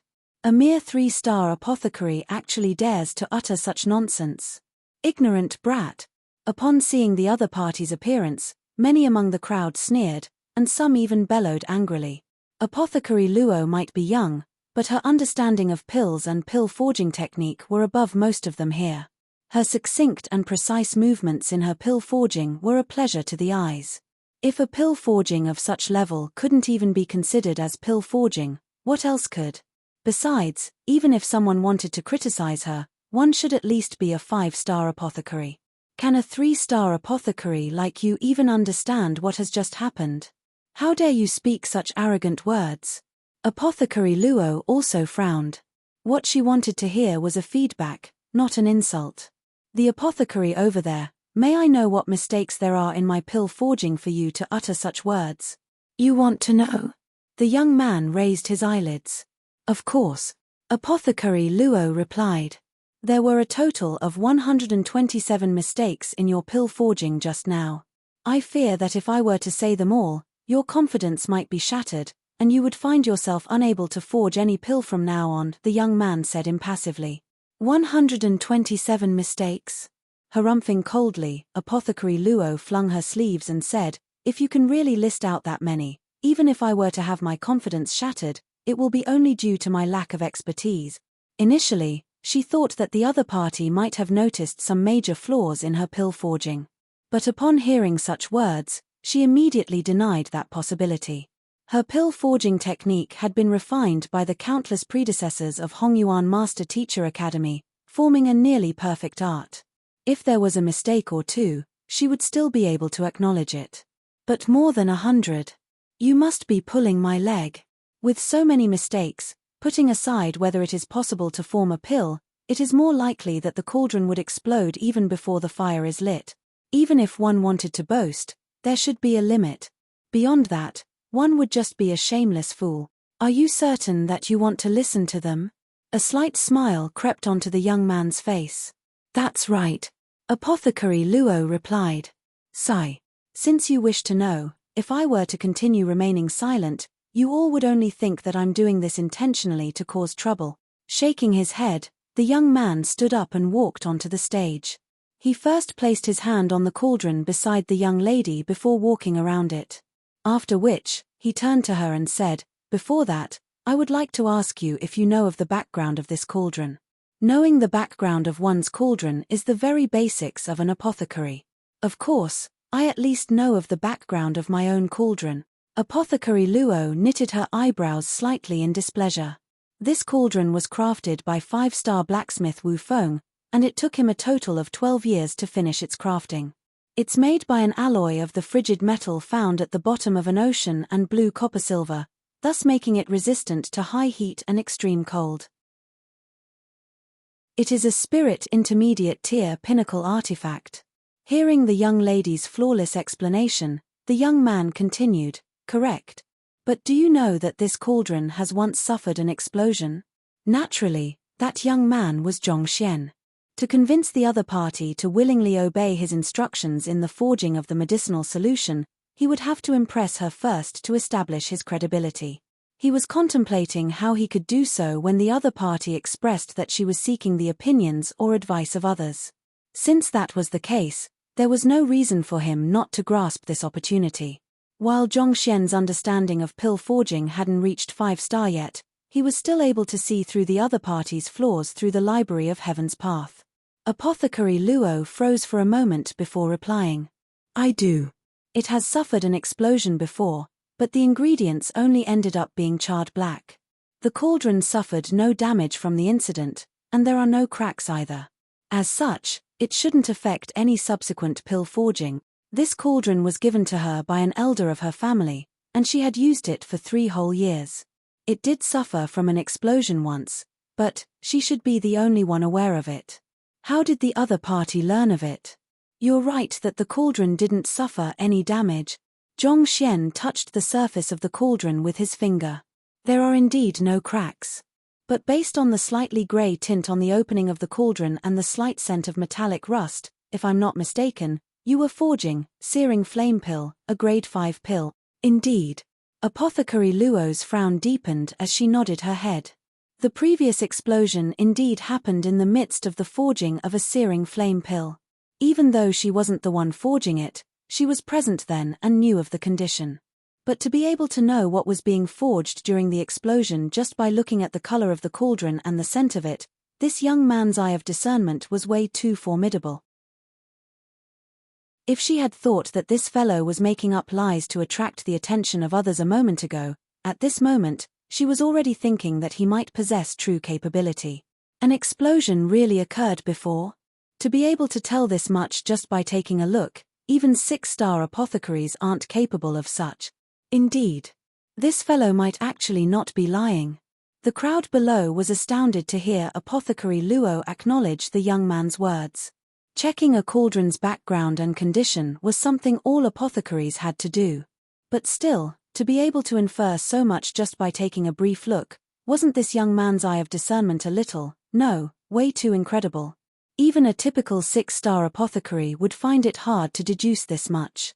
Previously, everyone, just like Apothecary Luo, thought that this fellow was just trying to stir some trouble. But after hearing his analysis, they realized that they might be sorely mistaken. But so what if the searing flame pill was being forged during the explosion? Does that make any difference? Apothecary Luo asked. As a pill rich in yang energy, it was normal for an explosion to occur. There shouldn't be any problem with it. Of course, there is a difference. Zhongxian shook his head. If you were to continue forging searing flame pill with this cauldron, then yes, it wouldn't have made a difference. However, you chose to forge the spirit revitalization pill instead. The spirit revitalization pill can calm one's nerves and nourish one's soul energy, thus making it a particularly valuable pill. The greatest taboo of this pill is to introduce any possible violent attributes into it. And yet, you used a cauldron that a searing flame pill once exploded in to forge it. Did you think that it wouldn't have any influence on the spirit revitalization pill? This. Apothecary Luo fell silent. Pills forged for the soul required the forging to be done under more stringent conditions, just that, even if a past explosion could have any influence on a pill, it should be minimal. Are you thinking that the effects it would have on the spirit revitalization pill, if any in the first place, would be minimal? Seemingly having seen through the other party's thoughts, Zhongxian's lips curled up. You would be right if it was an ordinary forging process. However, there's a mistake in your forging process that exacerbates this effect. I remember hearing you say that if the emerald jade grass is placed directly in the cauldron, it would cause a conflict with the wooden cypress flower. As such, it has to be soaked in hamachi extract beforehand. Am I right? Yes. Apothecary Luo nodded her head. She had indeed said such words, and this was part of her forging process as well. The emerald jade grass has a violent nature whereas the wooden cypress flower has a gentle nature. Indeed, there would be a collision between the both of them, and using hamachi extract is a viable way to mediate between the both of the medicinal herbs. However, have you thought about what would happen if hamachi extract comes into contact with the main ingredient of the searing flame pill, blue-stemmed wood? Zhongxian asked. It would cause a violent reaction. However, it has been years since the searing flame pill was forged, and in the interval since then, the cauldron has been used to forge many different pills as well. Even if remnants of the searing flame pill still remain, it should be minimal, right? Apothecary Luo replied. Blue-stemmed wood would indeed react violently with hamachi extract. They are just like fire and water, incapable of coexisting simultaneously in the same location. However, It had been years since the explosion, so even if a reaction occurred, it shouldn't amount to much. Minimal. Zhongxian shook his head. He turned to the old man on the stage whom he suspected before to be the guild leader and asked, "This apothecary over here, may I trouble you with something?" "Feel free to speak," the elder replied. "May I trouble you to scrape a layer of this grey tint on the cover of the cauldron?" Zhongxian asked. "All right." Even though the old man had no idea what he was up to, he still took out a dagger, scraped off a layer of the grey tint, and placed it in a jade bowl. "Do you have any hamachi extract with you? May I ask of you to pour some onto the grey scrapings?" Without touching the jade bowl, Zhongxian asked. "UN." Nodding his head, the old man issued some instructions to an apothecary beside him, and the latter immediately rushed out. Soon, he returned with a calabash and poured a light blue solution into the jade bowl. Tzzzzzzzzzzzzzz. As the solution came into contact with the grey scrapings, intense effervescence reminiscent to that of boiling water immediately occurred. Everyone was astonished. No matter how dull-witted one could be, it was clear that this was a violent reaction. Should this be subjected under the intense conditions within the cauldron, there was a high chance that an explosion would occur, thus reducing the medicinal herbs inside into mere dredges. How could this be? Shocked, Apothecary Luo's face paled. Clearly, she couldn't believe what she was seeing to be true. An explosion in the midst of the forging of a searing flame pill is indeed nothing, but you forgot about the strong adhesive property of its main ingredient, blue-stemmed wood. After the explosion, the blue-stemmed wood stuck onto the walls of the cauldron, and it is difficult to cleanse it using ordinary methods. While it wouldn't pose any problem in the forging of other pills, it might result in serious problems when hamachi extract is involved in the forging process, Zhongxian said. "Is there any way to solve this issue?" Apothecary Luo asked. "Of course, there is. Corrosive lotus is capable of neutralizing blue-stemmed wood. If you add 2 liang of corrosive lotus before the forging of the spirit revitalization pill, you will be able to clear away the remaining blue-stemmed wood easily. At the same time, it will also lower the temperature of the cauldron. 1 liang is about 37.8 g. As such, you won't have to soak the wood incense flower with violet flora water and bask it under the sun for 5 days, thus sparing you of this troublesome preparation process, Zhongxian said. Apothecary Luo was rendered speechless. As a 5-star apothecary, she was familiar with medicinal properties and could easily deduce the authenticity of the other party's words. After careful analysis, she realized that the suggestions the other party offered were feasible and flawless, and it even boosted the efficiency of the forging process. While there are standard steps in pill forging, one mustn't follow them blindly. It's similar to driving a carriage. While there are rules and a standard set of skills involved, one's driving method must still alter according to the condition of the road. On top of noting the steps, one must also assess the condition of one's own cauldron and environment and make suitable changes. Otherwise, even if one were to follow the pill formula perfectly down to the minute details, one might still find oneself stuck in a deadlock. With his hands behind his back, Zhongxian turned to look at Apothecary Luo with an aloof expression. At this moment, he seemed as though a highly esteemed, high-rank apothecary.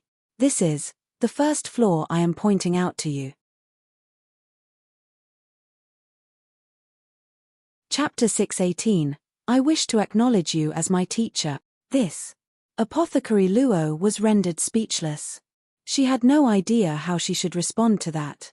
The other party's words were backed by concrete evidence, and this left her no grounds for rebuttal. And she wasn't the only with such an expression on her face. At this instant, the entire hall was silent. Is this even possible? How deep of an understanding must one have of the pill formula and cauldron to deduce this? Everyone turned to look at the young man once more, but this time, their gazes seemed to suggest that they were looking at a monster instead.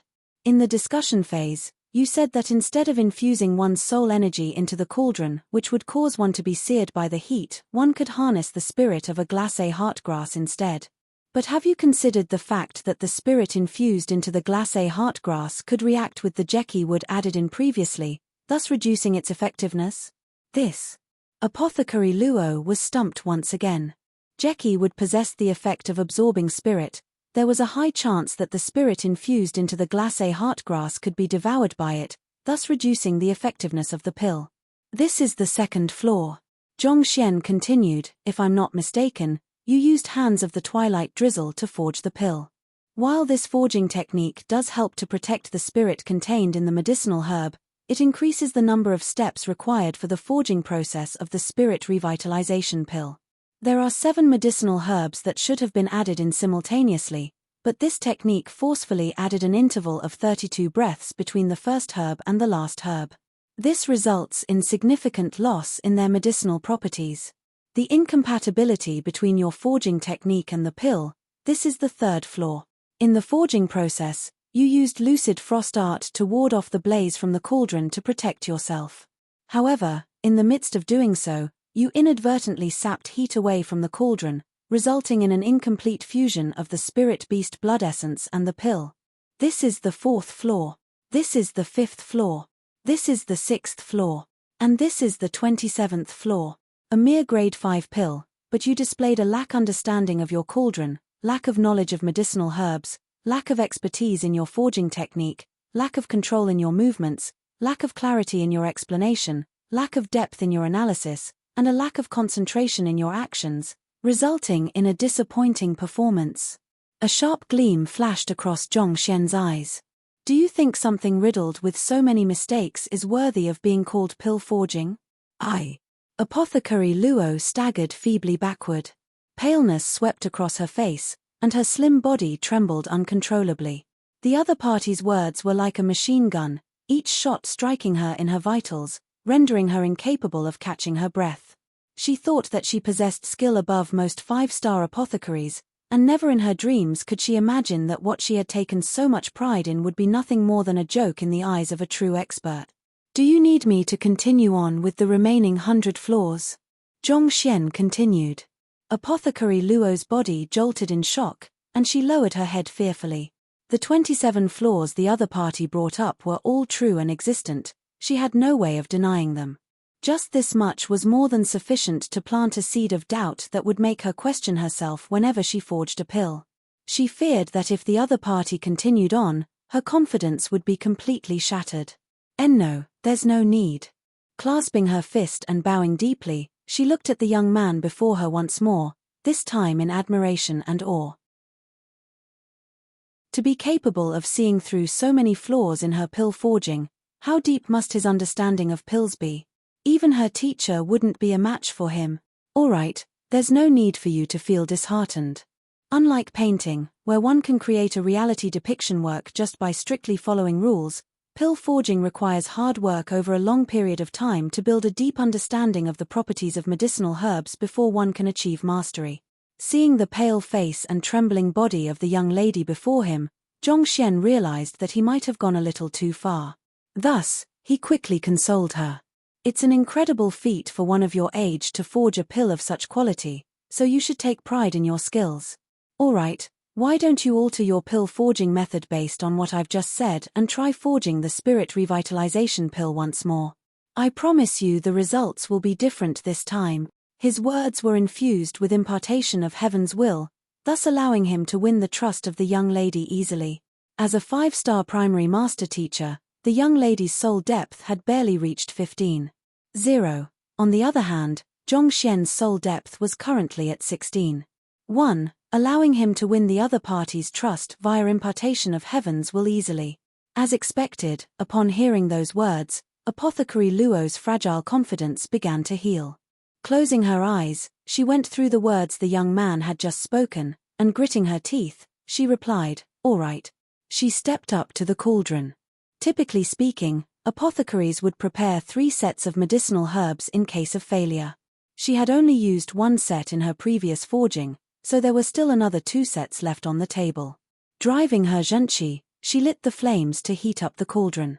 After which, she extracted the medicinal essence from the herbs swiftly, and one after another, medicinal herbs were thrown into the cauldron. Spiritual energy rippled in the air, and a slight fragrance permeated the hall. 20 minutes later, with a deep exhalation, Apothecary Luo's movements finally came to a halt. The spirit revitalization pill that should have taken her an hour to forge had taken less than half of her previous timing this time. She stretched out her hands and pushed open the cauldron lid. Gia! A dense and refreshing aroma gushed out from within, forming a beautiful white cloud. Above the cloud was a smooth, round pill, and what could be clearly seen on the pill was a spectacular, golden stripe. This is an inscribed pill? How can this be? Even though there's only a level of difference between perfection and inscribed pill, a nigh unbreachable gap lay between the two tiers. Even 6-star apothecaries would be incapable of forging a spirit revitalization pill at the tier of an inscribed pill. Indeed, an inscribed pill surpasses the notion of an ordinary pill. It possesses spirit, which makes it an existence worthy of being considered as a life form. With a short lecture, this young apothecary allowed Apothecary Luo, who was still forging perfection tier pills a moment ago, to successfully forge an inscribed pill. This is inconceivable.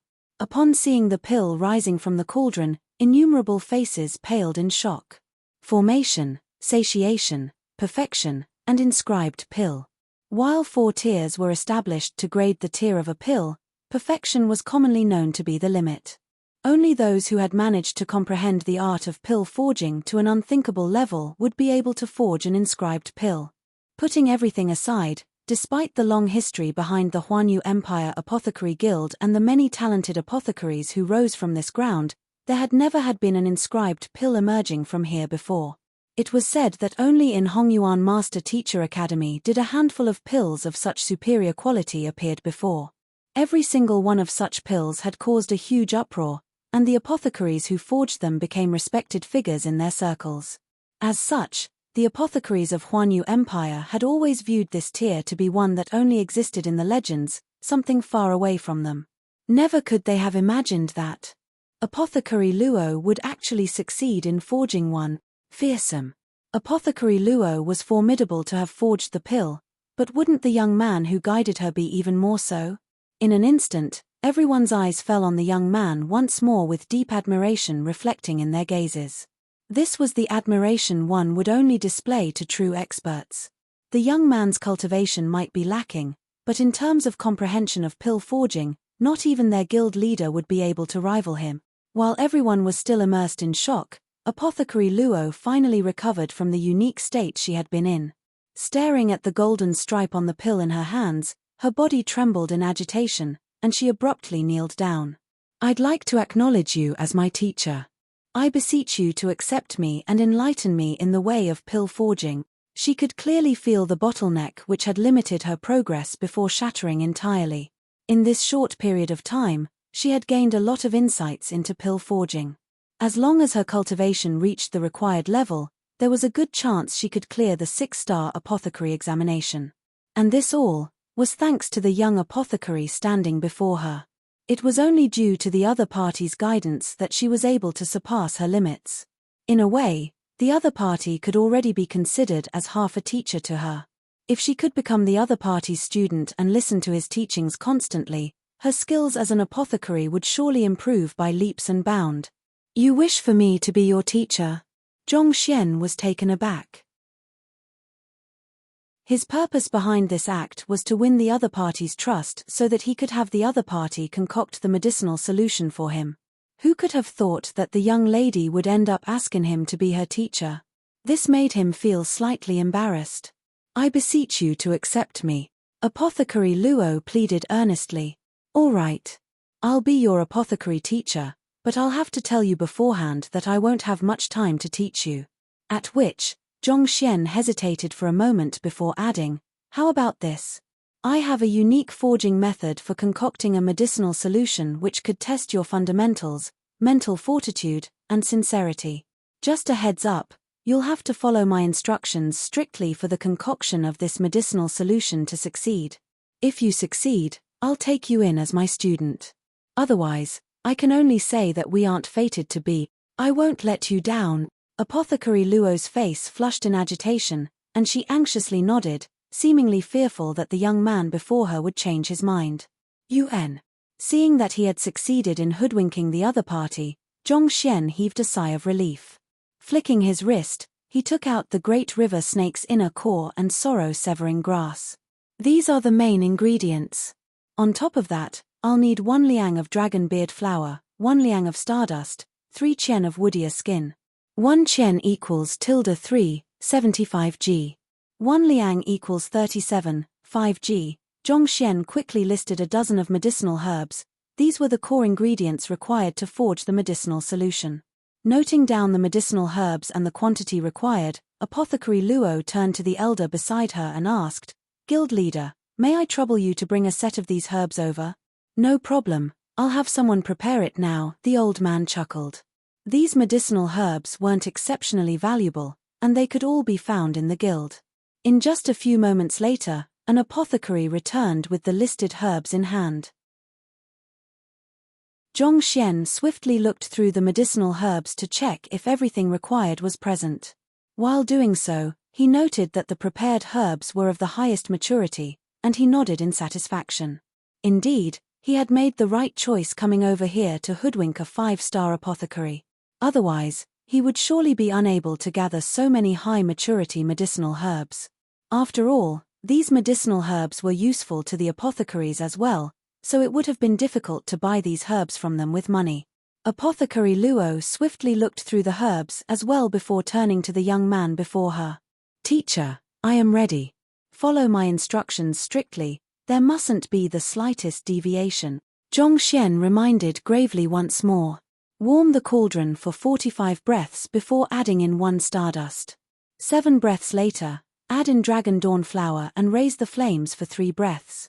The forging process for the medicinal solution required to awaken Yuan Dao's unique constitution had undergone many refinements in Zhongxian's hands, and the Library of Heaven's Path had verified it as well. Zhongxian's instructions were extremely detailed, allowing Apothecary Luo to focus her attention on the forging. The cauldron flames blazed intensely, and heat waves rippled in the room. As more medicinal herbs were thrown in the cauldron, the spiritual energy in the air gradually grew more and more concentrated, and the energy contained within the cauldron became more and more violent. It seemed as though it would reach a breaking point any moment soon and trigger a massive explosion. That is a great river snake's inner core. This object contains the essence of a transcendent mortal 7-dan spirit beast, and the energy contained within it is extremely violent. Even transcendent mortal 8-dan experts would find it difficult to suppress the inner core's energy if it were to be placed under extreme conditions within the cauldron. To have Apothecary Luo deal with it, isn't that going beyond her limits? The 5-star apothecaries and the guild leader frowned upon seeing this scene. Chapter 619, Limit Revolving Pill Forging Technique. The inner core of a great river snake was the most energy-concentrated part of the transcendent mortal 7-dan spirit beast, and it could be said to carry almost the full cultivation of a perfect harmonization realm expert. Even the guild leader would find it difficult to suppress the violent energy contained within this thing, and yet the young man actually wanted the transcendent mortal 6-dan Apothecary Luo to deal with it. Was success really possible? Dong dong dong. Amidst everyone's doubtful gazes, a sound reminiscent of the rumbling of lightning and the knocking of a drum sounded from the interiors of the cauldron. The cauldron's lid danced about its opening, and it seemed as though the violent energy would burst out at any moment. From the looks of it, if the energy wasn't suppressed soon, an explosion would be inevitable. Shit, looks like an explosion is going to occur. Everyone clenched their fists tightly in trepidation. As apothecaries, it wasn't too hard for them to deduce the current situation of the forging. Under normal circumstances, in order to prevent an explosion, one would use one's zhenqi to suppress the rampaging energy contained within the cauldron. But Apothecary Luo clearly didn't possess sufficient strength to deal with such powerful energy. Guild leader. A 5-star apothecary couldn't help but turn to look at the guild leader anxiously. Since the apothecary up there didn't ask for our help, it's best that we don't interfere. Knowing that this was a test for Apothecary Luo, the guild leader waved his hands. While he did possess sufficient strength to suppress the explosion, it would be highly disrespectful for him to dash in and interfere with the forging process. Don't worry. While the situation may seem dangerous, an explosion could be easily stopped by removing the flames. The guild leader thought, consoling himself. The situation before him might look dangerous, but as long as the intensity of the flames was lowered instantly, it shouldn't pose any threat. Controlling flames was one of the basic lessons an apothecary had to undergo. It shouldn't be a problem for Apothecary Luo to do so. Just as he was thinking so, the young man before him said, "Pump in more junchi, intensify the flames." Intensify the flames? The guild leader was taken aback. His face paled, and he couldn't help but exclaim, but an explosion would occur. Hong long long. Before he could finish his words, the cauldron suddenly shook violently, and a destructive aura gushed into the surroundings. Cracks appeared on the shaking ground, and heat waves came crashing down like waves. Under the powerful heat gale, Apothecary Luo's hair danced in the air, and her robe fluttered. "Run, it's about to explode.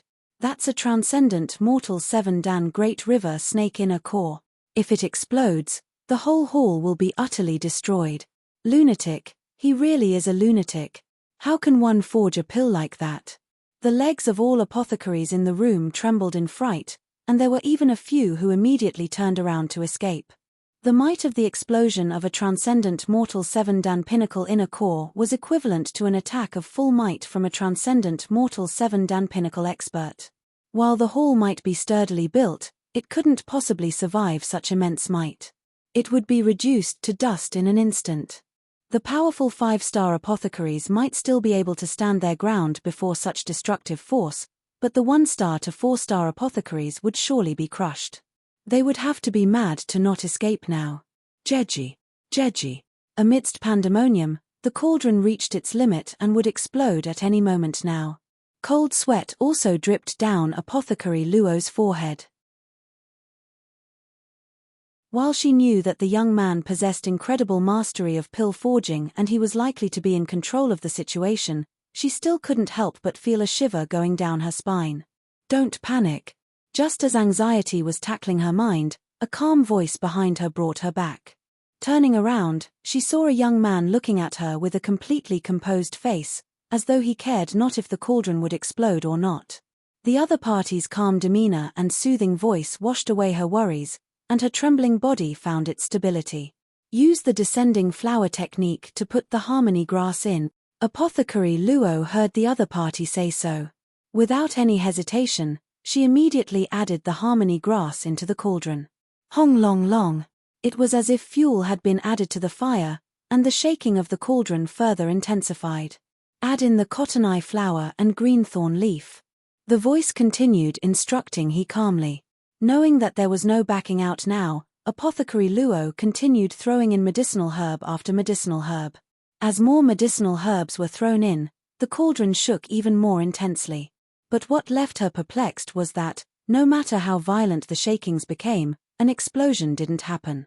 Even though the cauldron was clearly at the limits of its durability, it seemed to be treading along the lines of the breaking point, refusing to surpass that boundary.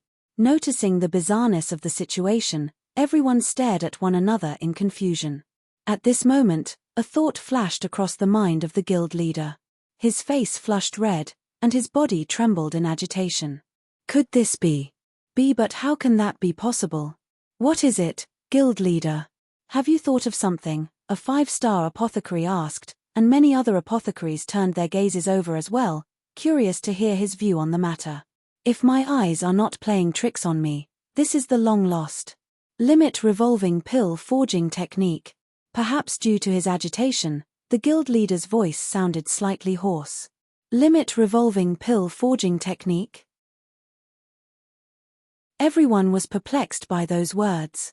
They had never heard of this name before. Needless to say, they knew nothing about it. It was said that this pill forging technique was created by a fanatic apothecary.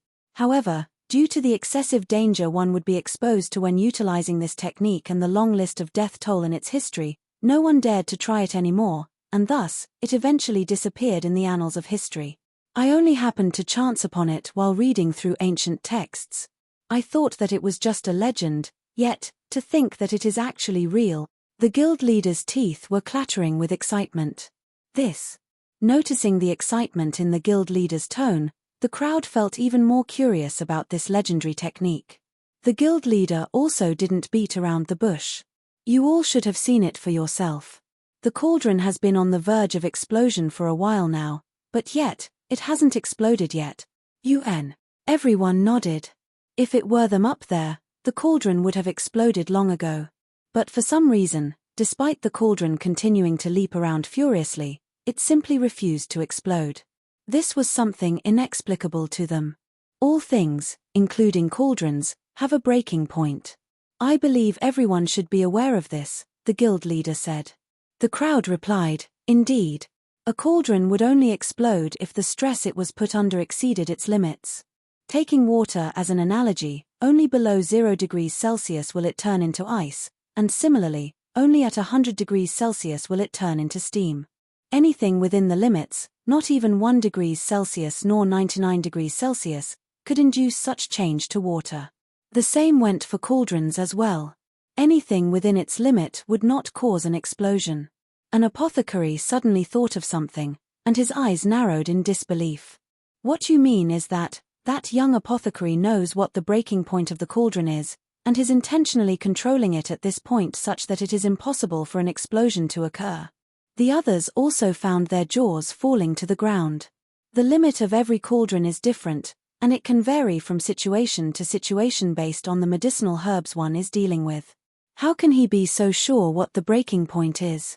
Sure, it did work theoretically, but the problem lay in whether one could accurately determine the breaking point or not.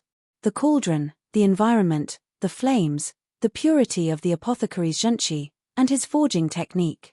A difference in any of these would spell a difference in the cauldron's breaking point.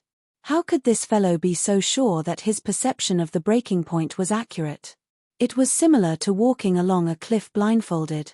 The slightest mistake in one's perception could potentially lead to a disastrous outcome. But based on the other party's speech and demeanor, it seemed like he was extremely confident. Where in the world did his confidence come from? I've no idea how he can accurately determine the breaking point either, but in any case, it's clear that he has succeeded. Whenever the cauldron is about to exceed the breaking point, he adds a medicinal herb containing spiritual energy to dampen the rampaging violent energy within. In other words, he's continuously delaying the explosion by using the ingredients of the pill to dampen the energy level. The push and pull in this scenario is similar to revolving in a circle, thus the name of the forging technique, the guild leader said slowly. Limit revolving pill forging technique. I see. But what is the advantage of this forging technique? An apothecary asked. Since such a technique was invented, surely it should have some kind of overwhelming advantage to it. Otherwise, who would risk their lives for it? Advantage. Its advantage is immense. The guild leader swallowed a mouthful of saliva and said, everyone should know that the most difficult part regarding processing the inner pill is to melt it. Without several hours of intense flame, it's impossible to achieve. What makes it worse is that one must keep watch over it during this period of time, or else there is a high chance an explosion may occur. Everyone nodded in agreement. The inner core was one of the most valuable parts of a spirit beast, as well as the most dangerous and destructive part of it. It is just like steel, and melting it was no easy task. As such, most apothecaries were unwilling to process it. On the other hand, if one were to subject the cauldron to extreme conditions reminiscent of those prior to an explosion, it means that the inner core is also on the verge of explosion, and its emission of energy is also at the maximum tolerable limit, the guild leader continued. This wasn't too difficult to understand. If not for the immense energy leaking from the inner core, it would be impossible to push this incredibly large and sturdy cauldron to its breaking point. The guild leader said, with a maximum emission of energy from the inner core, it would mean that the fusing process would be significantly faster, thus reducing the required several hours of effort into just 10 minutes. Everyone was stunned. Using such a dangerous pill forging technique just to minimize the time required to fuse the inner core? Wasn't he treating his life a little too casually? Cultivators had long lives, and often, they would spend a month or two at a time in seclusion. To them, time wasn't of much worry. To use such a dangerous pill forging technique just for the sake of saving several hours. What in the world was he thinking? That's not the only advantage. Seeing everyone's expression, the guild leader shook his head. Under such intense conditions, the inner core can fuse better with other medicinal herbs, and the medicinal properties after the fusing would be maximized as well. As such, the quality of the pill would be brought up a notch as well. Only then did everyone come to a realization. Look, the medicinal herbs are all in. The forging is about to be complete. Amidst discussions, the guild leader's face turned grim, and everyone quickly turned their gazes over. Apothecary Luo flicked her wrist, and the final medicinal herb was thrown into the cauldron. The cauldron shook violently for a moment before the lid burst open. Following which, a light golden medicinal solution shot out as though a fountain. In an instant, a deep aroma wafted in the air, and spiritual energy gushed in from the heavens. Deep aroma drawing spiritual energy. This is a grade 6 medicine? The guild leader narrowed his eyes.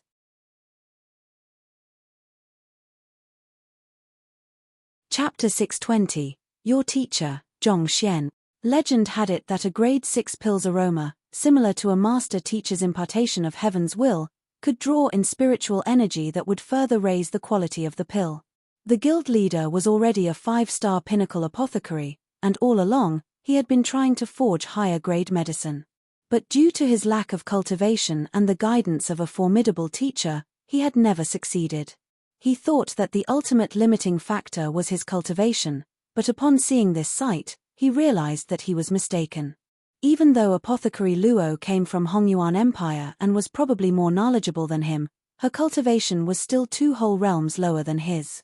After all, she was still much too young. Thus, in terms of who would be able to forge a grade 6 pill first, he thought that he was in the lead. But reality clubbed him in his face.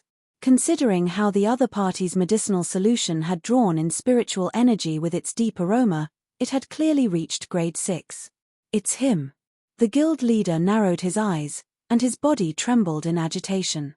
He had been paying close attention throughout the forging process, and Apothecary Luo followed the other party's instructions strictly.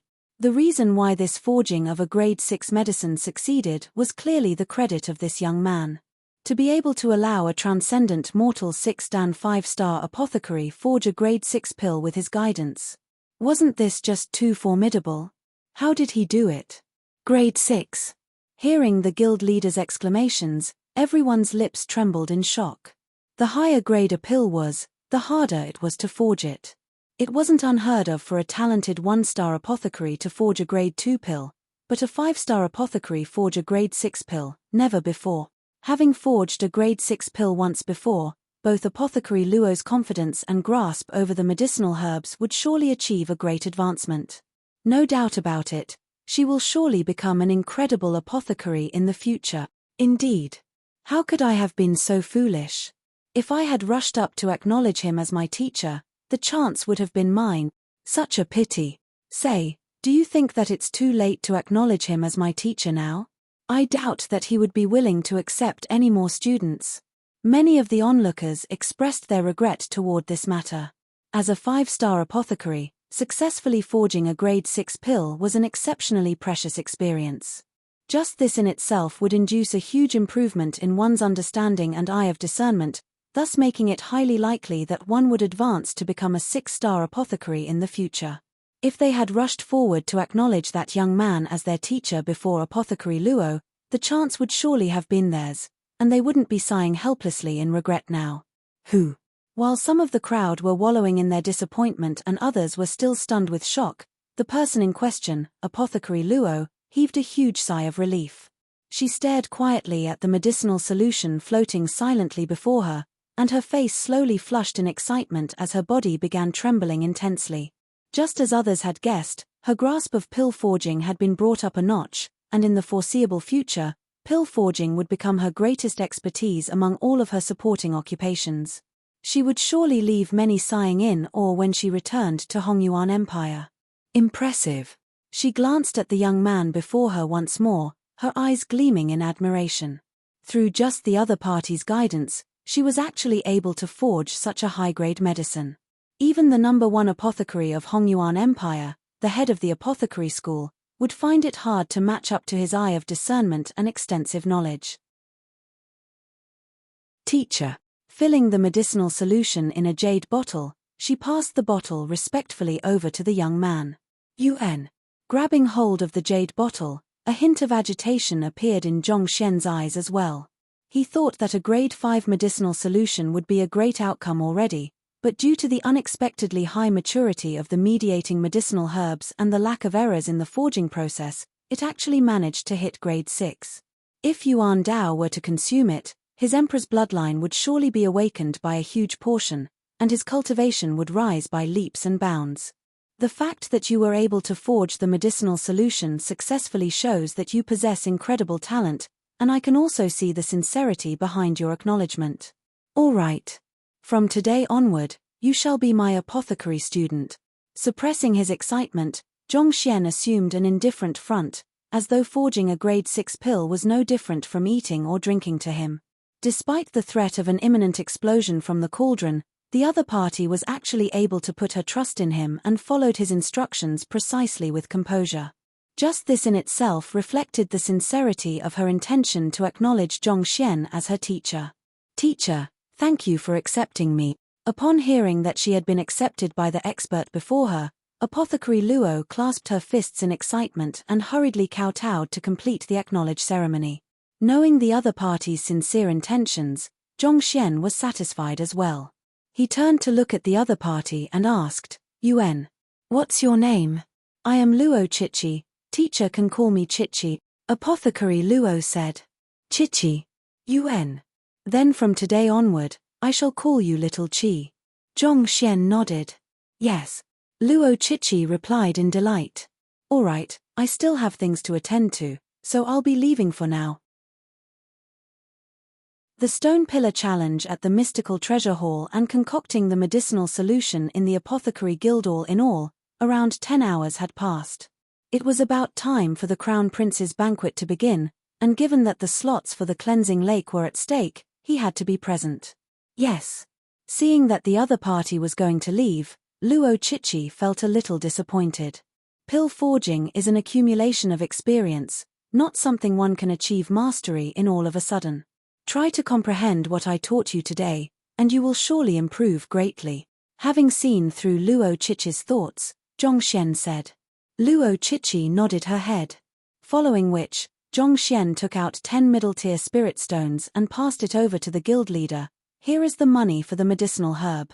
If not for the guild leader bringing out so many valuable medicinal herbs, it would be impossible for the medicinal solution to have reached grade 6. Unwilling to take advantage of the other party, Zhongxian decided to pay a reasonable sum to the other party. On the way here, Sun Qiong had passed the 700 middle-tier spirit stones which he took from the 6th young mistress to him. It's my honor to be able to see a medicine of such quality to be forged within my lifetime. How can I accept your money? The guild leader hurriedly turned down Zhongxian's gesture. Take it. Zhongxian threw the spirit stones over. If the other party didn't accept it, it could be seen as that he owed the other party a favor, and Zhongxian detested incurring such a relationship. Instead of causing possible problems in the future, he would rather repay his debts on the spot. All right. The guild leader also could tell Zhongxian's intentions from his insistence. He shook his head in disappointment, knowing that he had lost a chance to get acquainted with a talented apothecary. Farewell. After throwing the spirit stones over, Zhongxian walked out of the hall. Watching as he slowly disappeared into the distance, Luo Chichi hurriedly shouted, Teacher, where can I find you? With his hands behind his back, Zhongxian stopped, and an impassive voice sounded.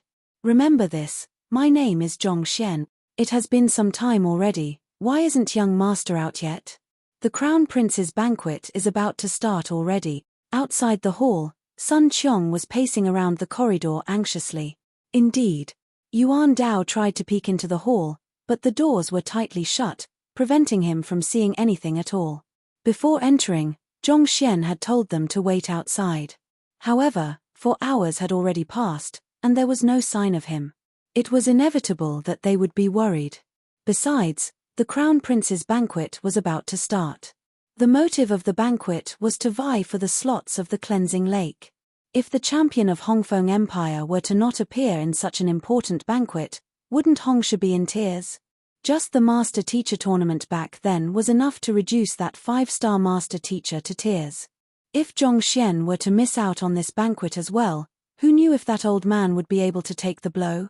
"Young lady, may I trouble you to enter and call our young master out?" After waiting another moment longer in futility, Sun Qiong turned to the young lady beside him. It was the front receptionist who had brought them over. "I'm sorry, but I can't. Only official apothecaries can enter, and if I were to enter without permission, I would surely be punished. In the worst-case scenario, I might even face expulsion." The young lady quickly shook her head. How could a mere receptionist like her be qualified to attend such a grand apothecary conference? But you're all members of the Apothecary Guild, not to mention, you are only entering to find someone. Surely they won't go that far? Sun Qiong frowned. They will. Deference surfaced on the eyes of the young lady.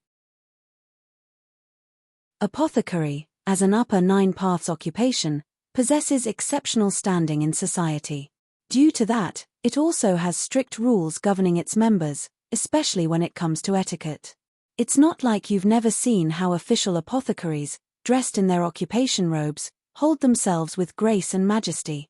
Just as she was in the midst of explaining the rules governing apothecaries, the gate was suddenly knocked open. Following which, a large group of 3-star and 4-star apothecaries dashed out of the room fearfully. Some of them dropped their hats while others had their robes torn. In fact, there was even one who, due to sheer panic, bumped into the pillar, and at this moment, was lying on the ground as though a dead pig. At this moment, instead of proud apothecaries, they looked like a group of refugees instead. "This is the grace and majesty you were talking about." Yuan Dao and Sun Qiong widened their eyes in shock. The young lady found her vision darkening at the sight as well. As the front receptionist, she often came into contact with these apothecaries. Usually, all of them would hold themselves proudly, exuding an air that distanced others from them. But now, they resembled defeated mercenaries, stripping of their armor and tossing apart their weapons to flee as fast as they could. Their appearances couldn't possibly look any worse than this. Weren't they listening to a lecture inside? Why were they fleeing like frightened lambs then? Just what in the world was being lectured inside? Apothecaries streamed out of the hall ceaselessly, and every single one of them had a panicked look on their faces. At the moment, Yuan Dao thought of something and swallowed a mouthful of saliva. It can't be that teacher has done something inside again. Sun Qiong stroked his lower jaws and nodded his head. Now that you say it, there does seem to be such a possibility. The young master was the type of person who had to cause a pandemonium no matter where he went. Just in the master-teacher tournament itself, he left all of the competitors on the verge of insanity. While he only said that he was going to find a 5-star apothecary to forge the medicinal solution for him, could he have caused some kind of trouble? The possibility would be so low that they wouldn't entertain such thoughts if it was someone else, but their young master. The more they thought about it, the more likely it seemed to be true. "Your young master? How is that possible?" "Don't worry, given that he's only a 3-star apothecary, it's impossible for him to stir something of such scale." Recovering from her shock, the young lady shook her head upon hearing the duo's conversation. She had met the person in question, and she knew that the other party was only a 3-star apothecary. There was a huge bunch of apothecaries of such rank in the guild. Even if the other party did try to start something, how big of a mess could he cause? "That's hard to say." Sun Qiong shook his head. "You're thinking too much. Our guild has a lot of 5-star apothecaries. While a 3-star apothecary might be a formidable existence in other branches, before them, he doesn't mean much at all," replied the young lady. She was just about to continue speaking when, the entrance opened once more and the young master from before walked out casually. "Farewell, Apothecary Zhong. Apothecary Zhong, if you find yourself with some spare time, our guild would be honored to have you here. If you could conduct a lecture, we'd be most grateful." Following which, the guild leader and the numerous elders of the guild walked out and bowed humbly as they saw him off. Within their eyes, one could see respect and admiration. The young lady burst into tears. Shouldn't that guy be unable to stir anything of sizable scale? Shouldn't that guy mean nothing to you? What in the world is going on?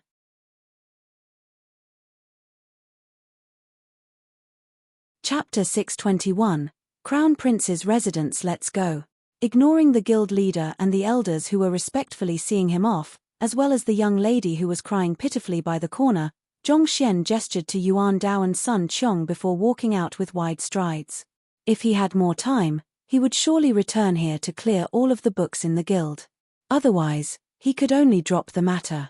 Walking out of the apothecary guild and getting into a carriage, Zhongxian passed the jade bottle over to Yuan Dao.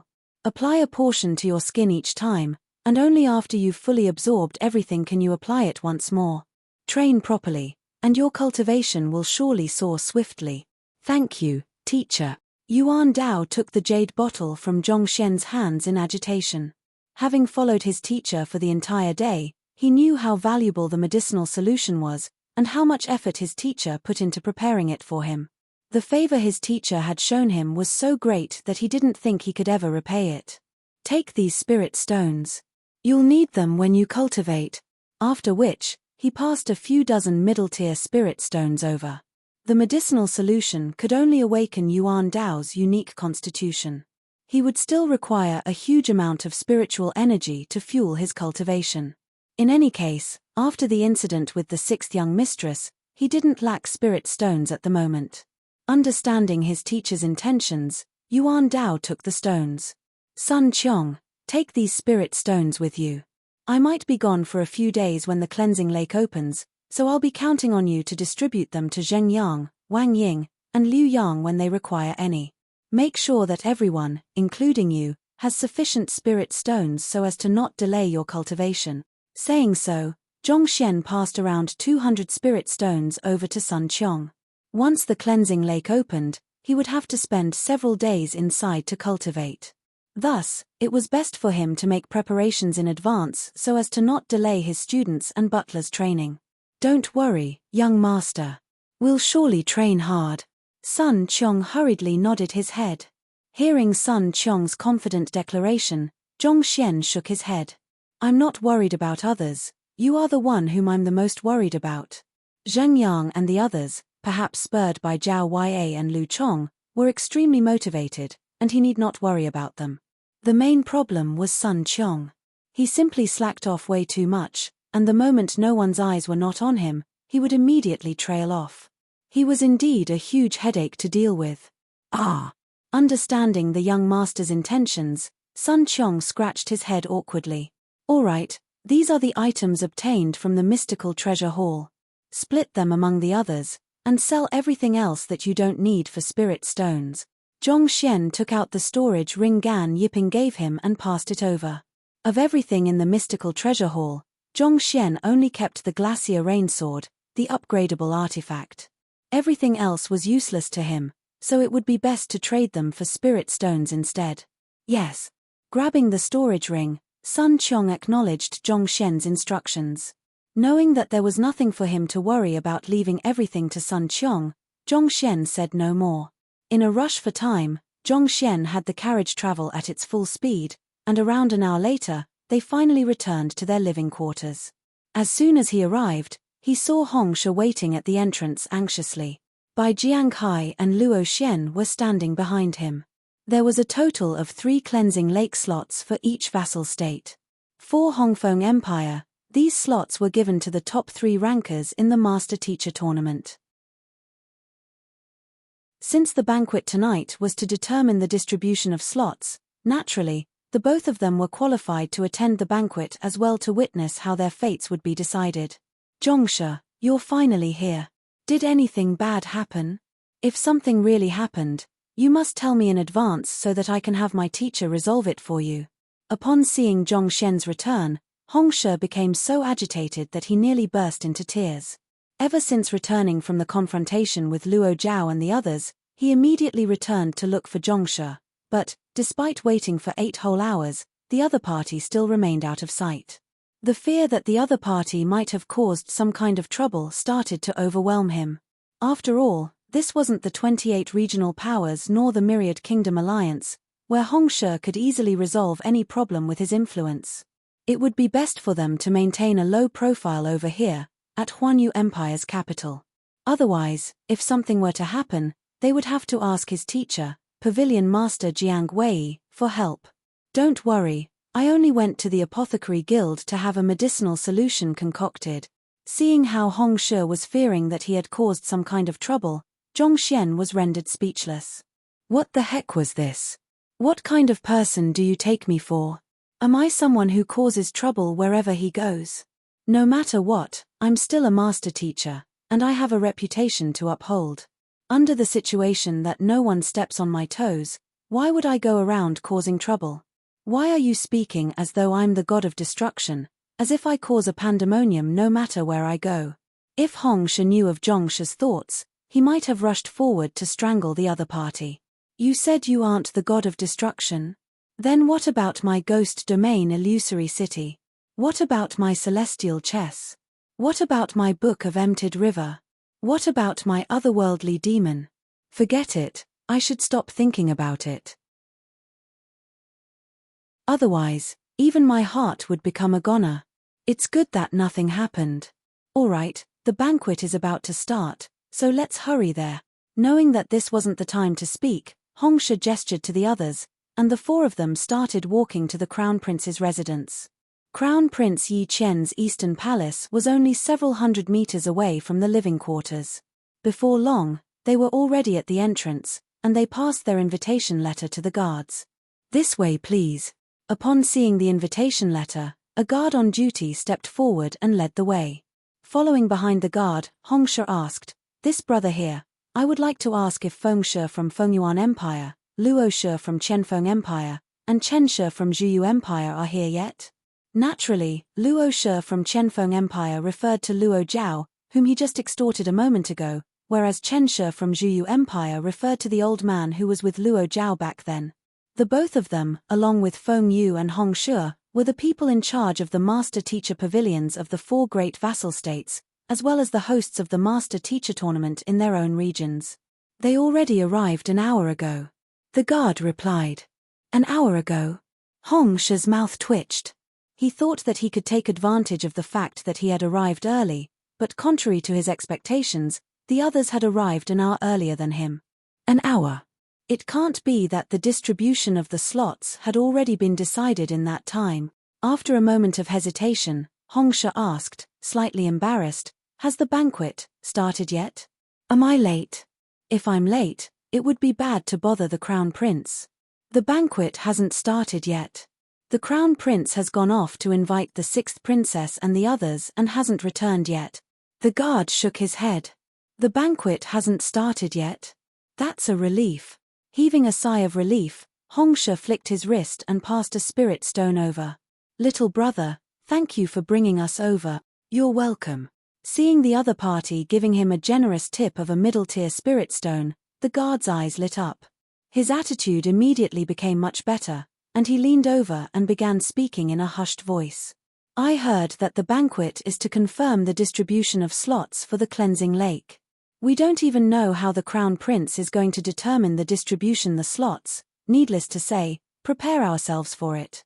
Hong Shi smiled bitterly as he shook his head.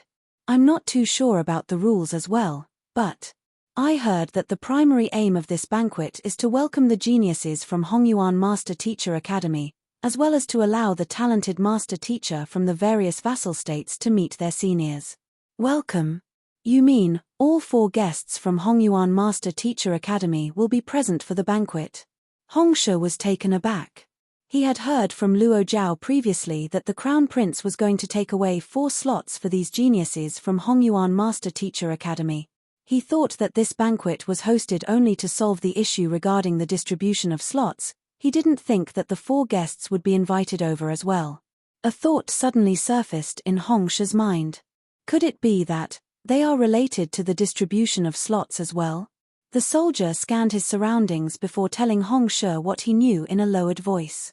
"I'm not too sure either. But in any case, if they were to speak up, it's unlikely that the Crown Prince would refute their words.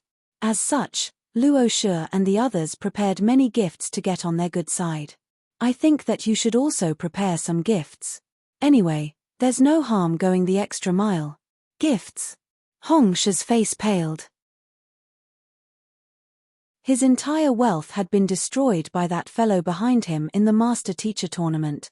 Even if he had wanted to present any gifts, there was nothing of value that he could offer. After all, considering that the four of them had come from Hongyuan Empire, it was unlikely that one could win their goodwill with an ordinary present. Oblivious to Hongsha's expression, the guard nodded his head and continued, "Indeed. After all, there's no one who would turn down a present. As long as one can get on good terms with them, it shouldn't be a problem to obtain a slot at all. All right, the banquet hall is just ahead. I'll see you off here. Thank you." Having been told so much information after the gift, Hongsha clasped his fist and thanked the guard. Regardless of the time and place, money always works wonders. At the very least, with this information, they would be prepared for what that was about to come. Just that, with this new information came a new headache. A gift. What kind of gift should I prepare to win their favor?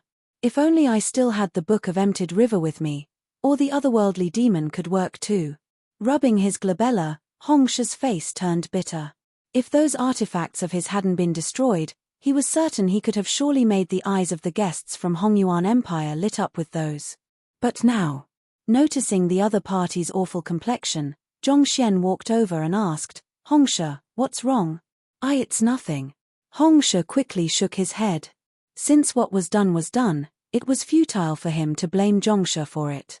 The important thing at hand was to find a way to get on good terms with those four guests. "Are you worried over the present?" Luo Xian asked. "That's right." Hongsha nodded. "Present? If only I knew, I wouldn't have passed the storage ring to Sun Qiong." Seeing that Hongsha was worried about this problem, Zhongxian shook his head.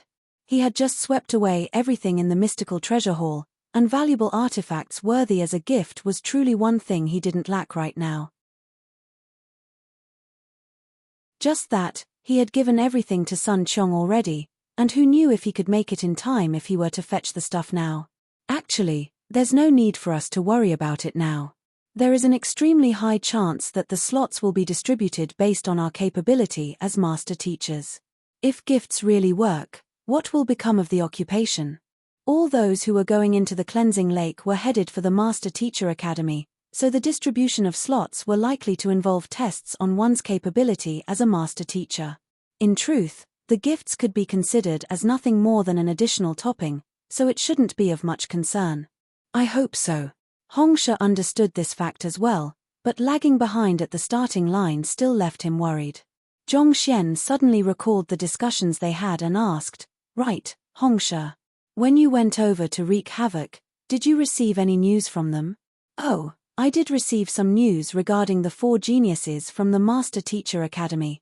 Nodding his head, Hongsha was just about to inform Zhongxian about the matter concerning the sixth princess and her companions when a pair of footsteps approached, and a voice sounded.